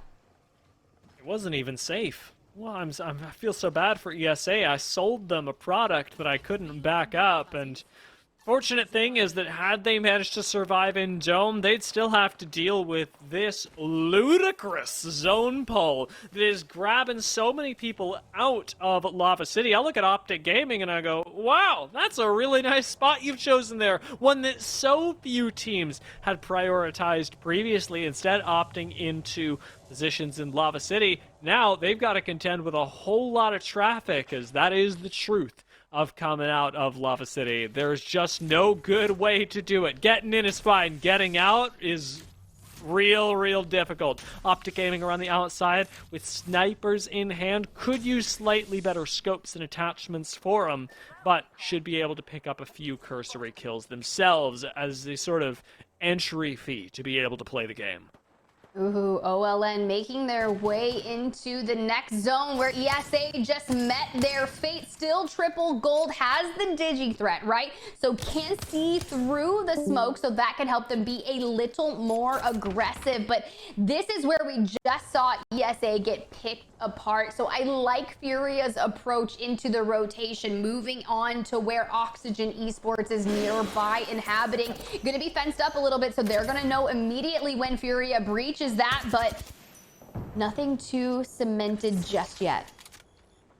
It's a nice smoke from Panders that denies some fresh visibility onto the members of Furia. With Watson on the inside, they've got the operation going, and Furia could very well pick up some of the momentum that they've lost in our transition since Storm Point. Zera lays down that drill for a little bit of extra cover, and Furia seem to be doing well, taking extra space as they can in this train station that is increasingly not the home of Oxygen Gaming, being pushed out now. Ring comes in just in the nick of time, closes these two squads together. Furia continue to swing. Out comes that drill. The big thing that's brought Maggie back into the meta is this ability to take down Watson gens, to make Watson teams' lives difficult. Panders does just that, ultimately retreating before they get swung on again. Oxygen are putting up one heck of a defense here. I mean, look, we knew they were so good at defensive holds. That's just their nearby nature. They are going to get hit with an EMP, but Panders proactively smoking off the space to protect his teammates is something to behold. Now, Panders is going to be playing in the ALGS Split 1 playoffs upcoming alongside the KCP roster, but it's very interesting to see. He's been playing in international scrims all day, and I just feel as if it has not inhibited him in any way. He's still playing so smart. And after playing 12 games today, I mean, look, you're looking for 18 for a total. Make it plenty more tomorrow. Spences continue to be taken out. These tactical angles to throw the drills in just to make sure that Oxygen are denied every bit of space, are made as uncomfortable as possible. Jenny again placed on the outside, a little bit more difficult to destroy, but Oxygen are taking so much damage trying to defend this position. Watson gonna swing up on them, and another drill goes out. Watson's found a knock, and the drill ticked for Flesh. It's time for him to get double swung on as he goes down, but Oxygen may soon be meeting there, and Furia go for the push, and Furia go down to Crook. Crook, what are you doing? Living up to the name and stealing that wipe away from Furia. You know Oxygen Esports comms have to be absolutely just phenomenal right now. The vibes have to be high. They're going for... Wait, they just got eliminated. Someone pushed into that. I'm shook.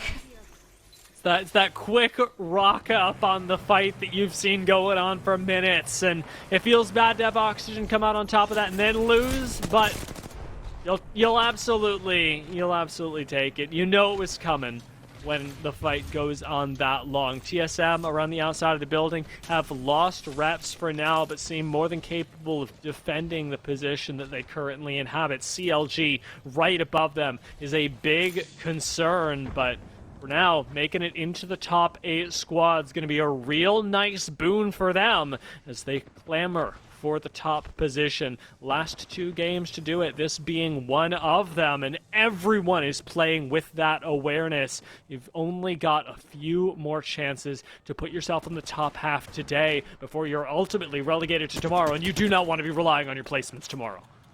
This is going to be a really fun end game with 8 squads in this Lava City zone. I am living for this zone pool. CLG, which they have the high ground, you'd think this would be great. But with that zone pool favoring Optic, if they can withstand any damage on the outskirts of this rock, all of those teams are going to jump off the rooftop and into the loving arms of each other, and it's going to be the last moment of calmness for any of these teams. So how do you make that rotation out of Lava City and towards Optic? Well, hey, a team is going to take towards the sky, but where are you going to land? Are you going to chow for Optic? Verhulst does not make it back safe. His jump up to the heights does not work out.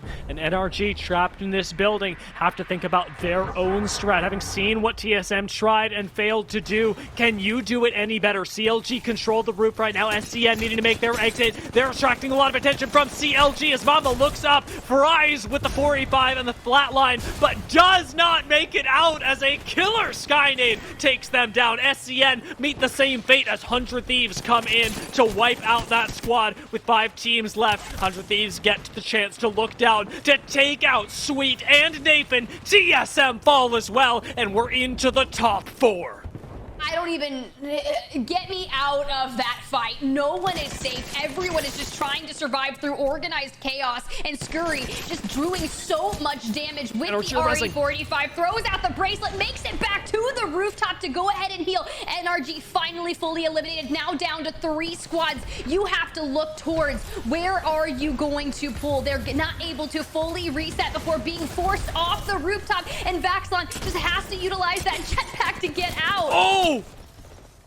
Does so much damage with the PK as well. In a last man standing situation, he finally jumps down. 2 of the members of AA await him down here. 3 squads, make it 2, make it 1. AA, aim assist. Managed to steal away the win in, I think, Tiff, the most chaotic end zone we've seen today. I mean, Dia, look, I know with that NRG 1v1, we were talking about how I was absolutely shooketh. No, this fight right here just completely mind blew me. And the fact that AA was able to come out on top throughout all of that chaos, very well done. Congratulations to AA for getting their first map win of the playoffs here thus far.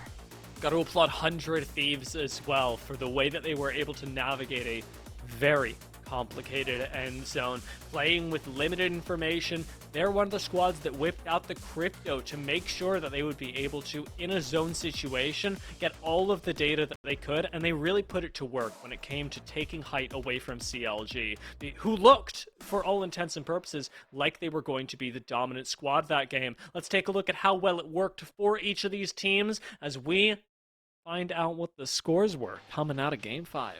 Look, it did pay off. I'm looking towards that second place immediately. 11 eliminations out of 100 Thieves before falling in third place, but it's aim assist. They were able to get 7 eliminations and come out on top with that ultimate of 12 placement points for 19 total, but still a very close scoreline gaming. We knew Optic Gaming was holding that north end of the zone that had that favored pool, right? Now, granted, they were going to be on the slower side of it and needed to move just a little bit, but unfortunately, while they were able to hold on to second place, didn't necessarily pick up as many eliminations as 100 Thieves that came out of the chaos of Lava City. That was a really impressive way to play the zone, and again, I have to applaud 100 Thieves. We'll bring it back to us because with NRG and Space Station being the ones to round out 9th and 10th, top of the standings are still in a big mix. We've got one more game today, another 6 tomorrow. Cementing yourself in the top 10 now puts you in such a good position to make it into one of our prized positions for the next day. Can these teams do it? Can they get it together in the face of what has been so many international scrims? We're going to answer those questions, and we're going to have a whole lot more when we come back from a break.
And we're back, ladies and gentlemen. We've got one game left to finish out the first half of the day. And as always, I want to check in with those overall leaderboards to see where we're sitting before we take this final game down, Tiff. I mean, look, NRG, they've won 2 maps out of 5 so far for the day. At the top of the leaderboard with 64 points. Furia holding on to second with 57 points. And TSM rounding out your top 3 with 49 points. Space Station Gaming, 100 Thieves, not too far behind them, but you mentioned it, right? You want to really try and solidify as many points throughout this first 6-game series, moving into day 2 of the playoffs tomorrow. But you've got to think, NRG, Furia, you've got to be feeling confident. You really do. I'm looking a little bit further down the list and really appreciating what Oxygen have given us so far as well. Starting off the day in 2nd place. They managed to really hold on to that for quite a long time. Moving down to 7th is a literal downgrade for them, but the consistency they've been able to give us in end games gives me a lot of hope for being able to pull it back in game number 6. The last chance, as we keep talking about, for all these teams. Aim Assist finally, with their big win, breaking into the top 10 as well, is really showing us how important it is to be in those top 10 now, because if you're not making it in today's games, even a win might not be enough to get you there. Yeah, it begs the question, right? If you're sitting in the 20-ish point realm, it only takes one game of 20+ points to make a jump on that leaderboard. The question is, will the people that are in the top 3 reign as consistent as they have been in this map series? Because it's going to be really hard if they keep going the distance and finishing at the top. You're not going to be able to get any points on them. But as we look towards our last game of the day, ending it off on World's Edge, our zone favoring staging, countdown, landslide, and you can see they're making their way over towards Lava Fissure for their drop spot POI. It's only a matter of time before we get to witness the Glitch Gaming Tripods contest and just, you know, a little bit of chaos. We're hoping Tripods have a plan of attack here as well. It almost looked all right for them last game, but lost a lot of control, and already they are not feeling too happy about this. Pulling off the retreat once again. Tripods find themselves backed into a corner, perhaps in a position where they're thinking about retreating instead. Gent seems to have a totally different plan, while Nick Merckx is off finding some more loot. Gent is like, you know what? I'm a 1v3 these fools. Walks right up, almost eats a knuckle cluster to the face, but is still positioning aggressively on the bridge. I love the way that Gent is playing right now. Look, Jet doesn't want to lose. We saw him last standing trying to get away from the guard in map number 4, and I think it's due time that they show up and show out. Maybe they heard some of the comms from Glitch Gaming after map number 5. So Jet grabbing the opening blue, getting some information, knowing that that player was on white. That was going to be Lou. They're triple white. Jet has blue. Jet's feeling aggressive, forced to back down after taking significant amount of damage, waiting for some retribution from Deeds. But look where Deeds has positioned themselves. They're a little split here, going for a little cause of attack with R301 Mozambique. All right, I feel it, but Jet's gonna fall. The Skynade takes Gent down, and Tripods again have got to be on the defensive. Nick Merckx gonna try and pull off this res. Looks like it's going to come through entirely, and the push from Glitch Gaming is basically right on top of them as a result. Down goes Deeds, and a Sentinel shot to follow it up from Lou is all but taken out Tripods for the last time today. Another shot does not quite connect. Deeds getting full thirsted here, but in the meanwhile, Nick Merckx running around on the low ground is going to have very little that he can do to save the team. Yeah, you're thinking about, like, why are the Tripods so far down in points? Well, they're contesting not only on Storm Point, but also in World's Edge. And anytime you run the gauntlet of contesting on both maps, it just might not be where you want to be. And Nick Merckx, I think he was trying to use his heartbeat passive right there, and unfortunately just falls to Vayne ever so quickly. But GG once again sending the Tripods out with a GG if they can just find the last player. And then at this point, it's a head for the hills sort of angle, and We'll keep our eyes out, see if we can find them ourselves later. As long as, say, a team like NRG doesn't find them first.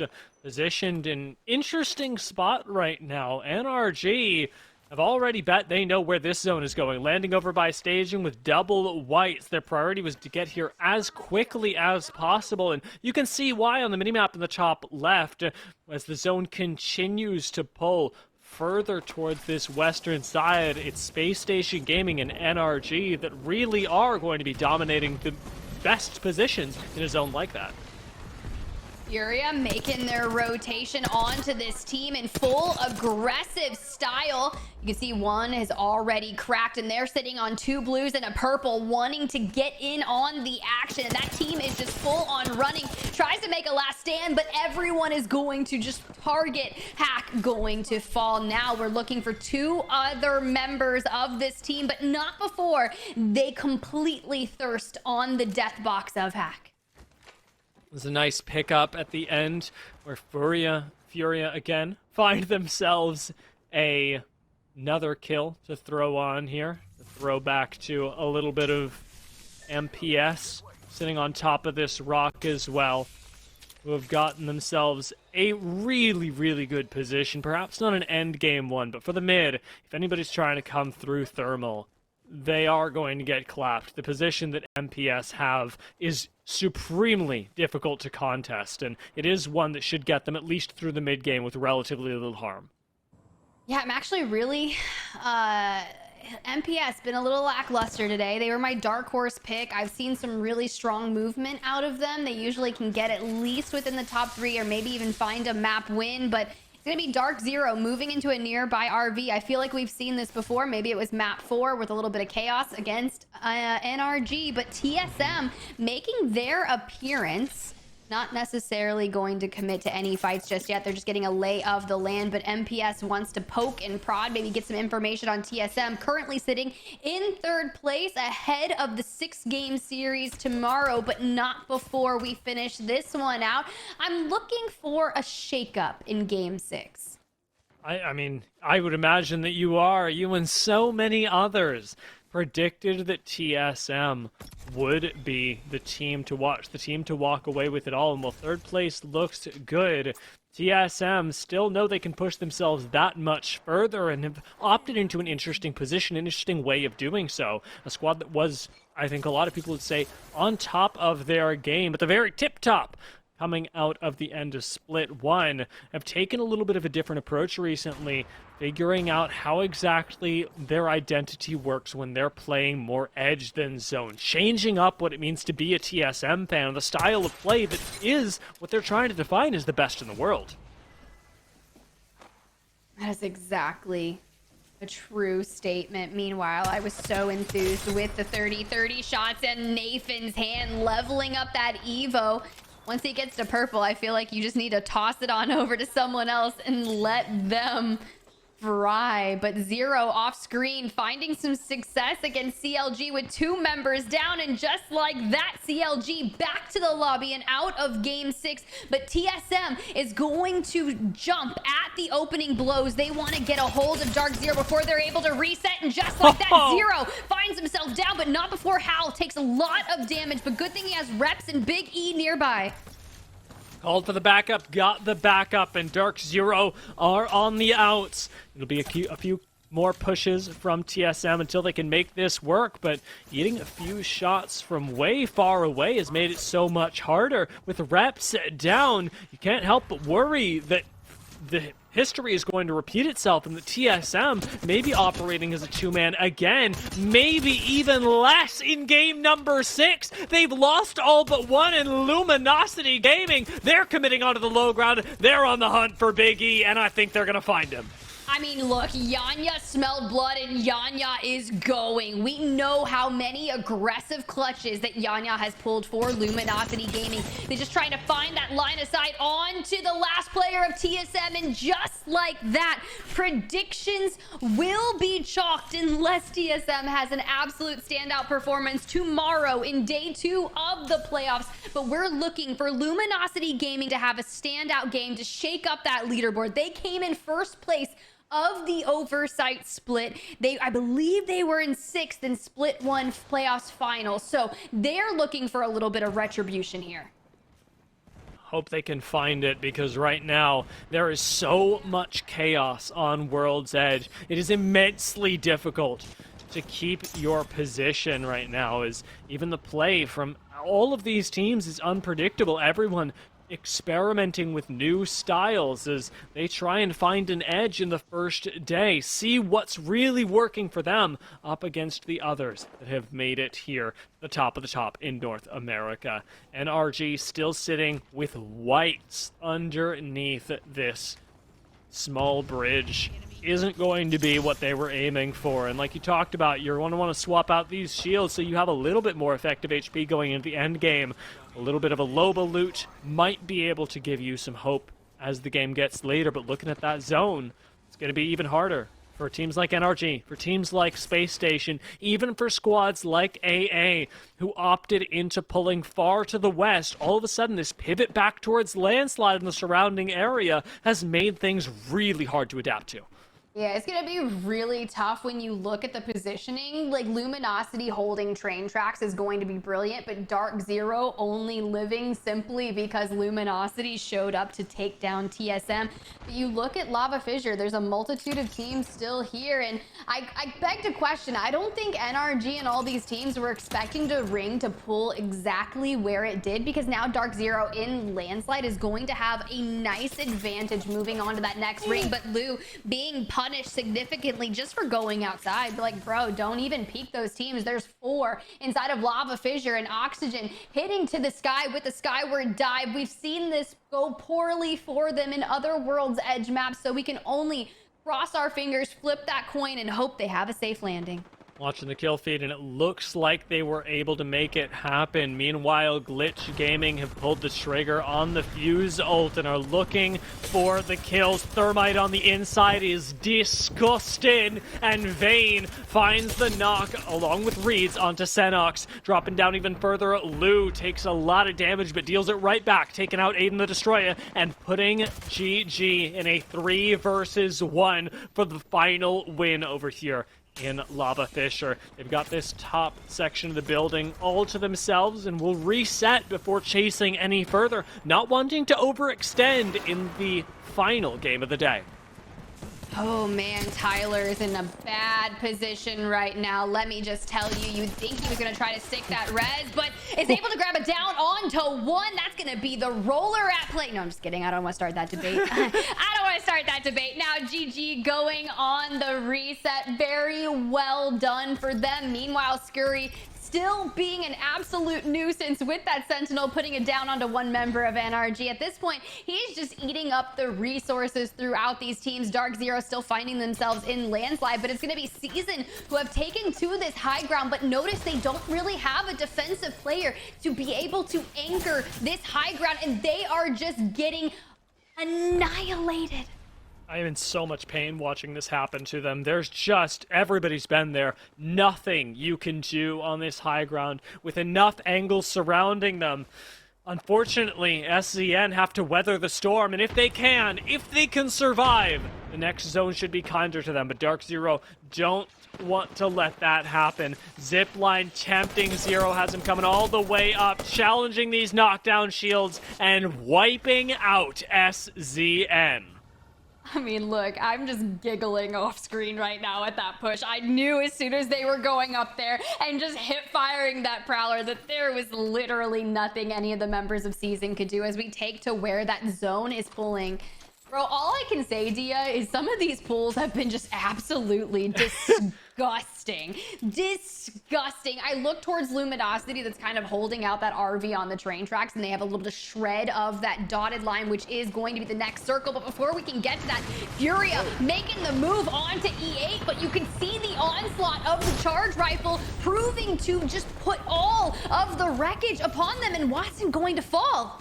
Skynade is perfect from Presley to take him down, and for a powerhouse squad that has been running lobbies Furia may very well be meeting their end soon. They back away from E8, paying respect to the fact that as a Pro League team, E8 are absolutely more than ready to capitalize on a numbers advantage. We've seen it happen before, but backing off into this corner, they are being kept honest by the squad right next door, and until everyone's forced to make their way out of Countdown, I don't see E8 getting a whole lot of room to finish this punish. As we just see our teams biding their time, Presley not able to chow the player on high ground, forced to retreat into the small building here, which is never one of the places that you want to get stuck in, especially when teams have that Mad Maggie drill charge to throw down the damage. Now forced to the ultimate low ground. This might even be worse, honestly, if they start this rotation, but they're getting poked and prodded from afar. They just didn't know, rotating down onto the low ground that Furia had already jumped onto. Now it's the punish onto E8 and full thirst on one of their members, leaving them with almost no options in terms of escaping safely. Another knock, another one follows, and E8 are gone. Not with a bang, but with a whimper on their rotation. Furia instead are the ones that get to rotate further towards the south and do not have to in any sort of rush. Technically inside the zone where they're currently sat, they can wait this out, though it wouldn't be the Furia style. And RG having to battle it out from the slight height advantage that they have the zone on their side, and Sweet makes the great escape just in time to leave Designful in the dust and keep NRG on top. I mean, that was really well played right there, but they've got to turn their attentions onto Space Station as Nathan has already found an opening down as well. Just finished up AA, and they've got to make their moves. Monsoon, a sub for tonight, able to grab Nathan with a frag, does still have high ground. PK reloaded, hits for 45. We'd love to see a triple-digit hit to keep the dream alive for them. Ooh, Lordy, it was so close there. That Skynade almost ruined NRG's day. But enough tenacity, enough shield swaps on the low ground keeps them up, but gives them absolutely no time to become whole again, as they've got even more squads landing around them. 100 Thieves on the roof now, looking for a way to keep this building theirs. Glitch Game and throwing out the Fuse ultimate to keep them honest, as 100 Thieves with almost no meds are forced to stabilize inside this building. A building tip that I shall remind you is not in the next zone.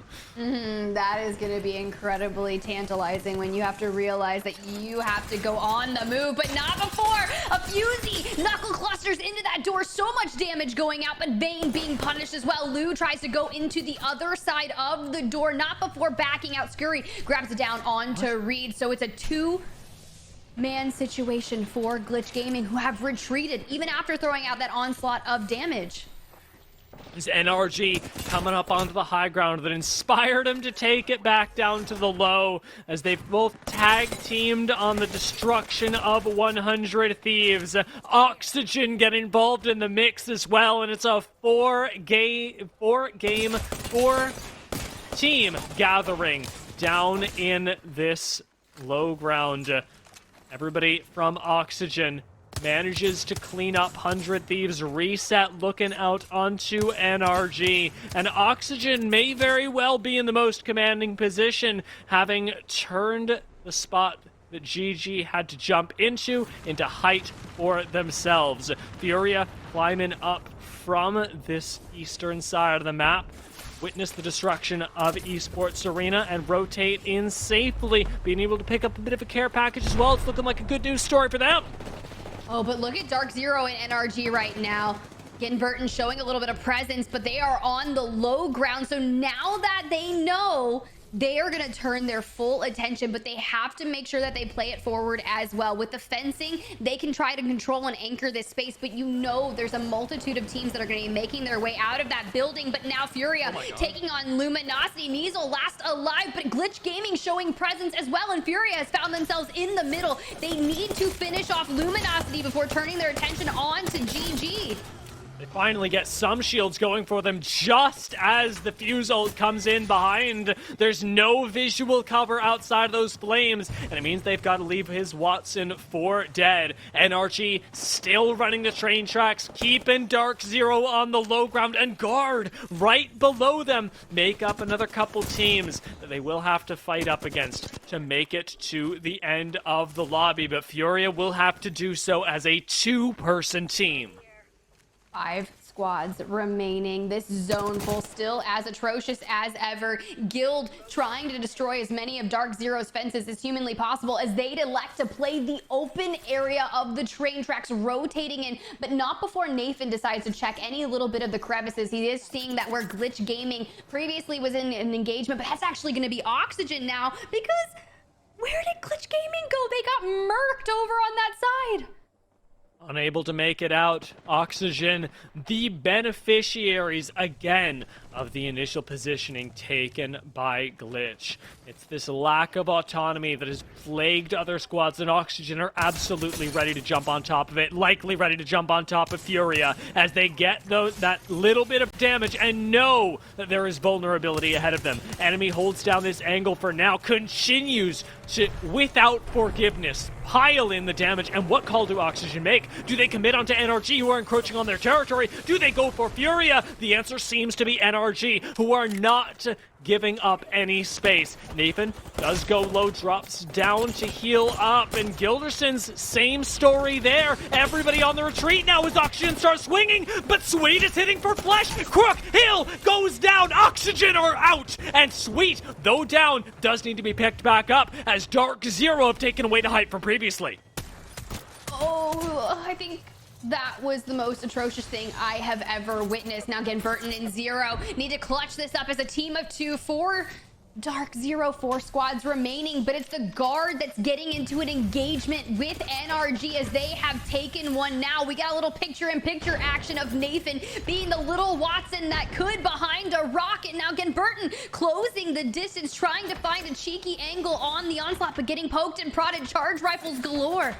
Guild is down. Guard are the only 3-man squad left, and Dark Zero have jumped into the position that NRG previously committed to, the one that claimed their lives. Without height, it's Guard that have the angles on Dark Zero, and Furia, who have managed to make themselves large and in charge on this bridge. So few angles can be found up onto this high ground now that they have it, and with Dark Zero down, Furia put themselves in the mix, into the conversation for the top 3, perhaps even the top 2 with a spot like this. I mean, this is just disgusting. Zero was able to swing out and eliminate Dark Zero. Meanwhile, Panders is punishing the Guard on the low ground. The fact that they're regaining high ground here and getting all of the loot that is needed to restash all of their ammo, this is beautiful. Now, Nathan trying to hold on just for point's sake, but the final 2 teams, it's the Guard in a 3-man stack versus Zera and Panders from Furia.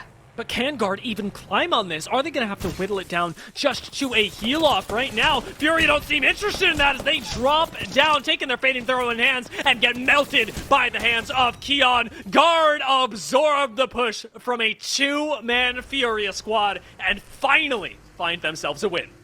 I mean, look, you know you've got to be happy with that one, Dia. We knew coming into the first 6 games of the playoffs here today, we had our predictions moment, right? We were talking about which teams did we want to see have success tonight. You picked the Guard. They get a win in map number 6, just ahead of day 2. You've got to be impressed.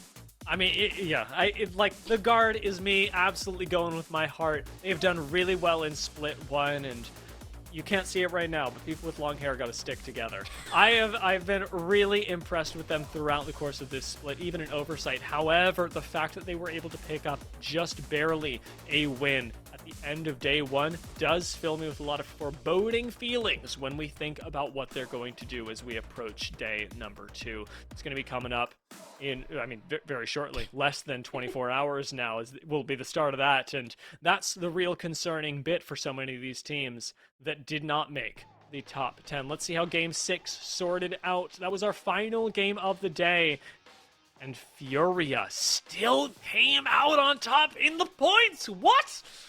I mean, look, you've got to think Zera swung onto Dark Zero, picking up a well-needed 2 eliminations just before turning their attention onto that final fight with the guard. That gives them the upper edge, looking like the Furia that we know and love, that aggressive team that is looking to prioritize eliminations over placement. Now, granted, 18 points on that end of the day. They came into this, I believe, in second, so they need to make sure that they are working to whittle down the point disparity between NRG, but the guard in second, NRG in third, and Dark Zero withstanding all on that rock, coming away with 13 points, and Glitch Gaming, who looked really aggressive, rounding out the top 5. NRG standing out to me. They really are making top 3 again. Let's see how they are looking when we think about the overall leaderboards. Wow. 4 points separate they and Furia, who right behind them are making this a 2-horse race. We talked about TSM, talked about the guard, talked about Space Station Gaming, but NRG and Furia are the ones really separating themselves from the pack here, Tiff.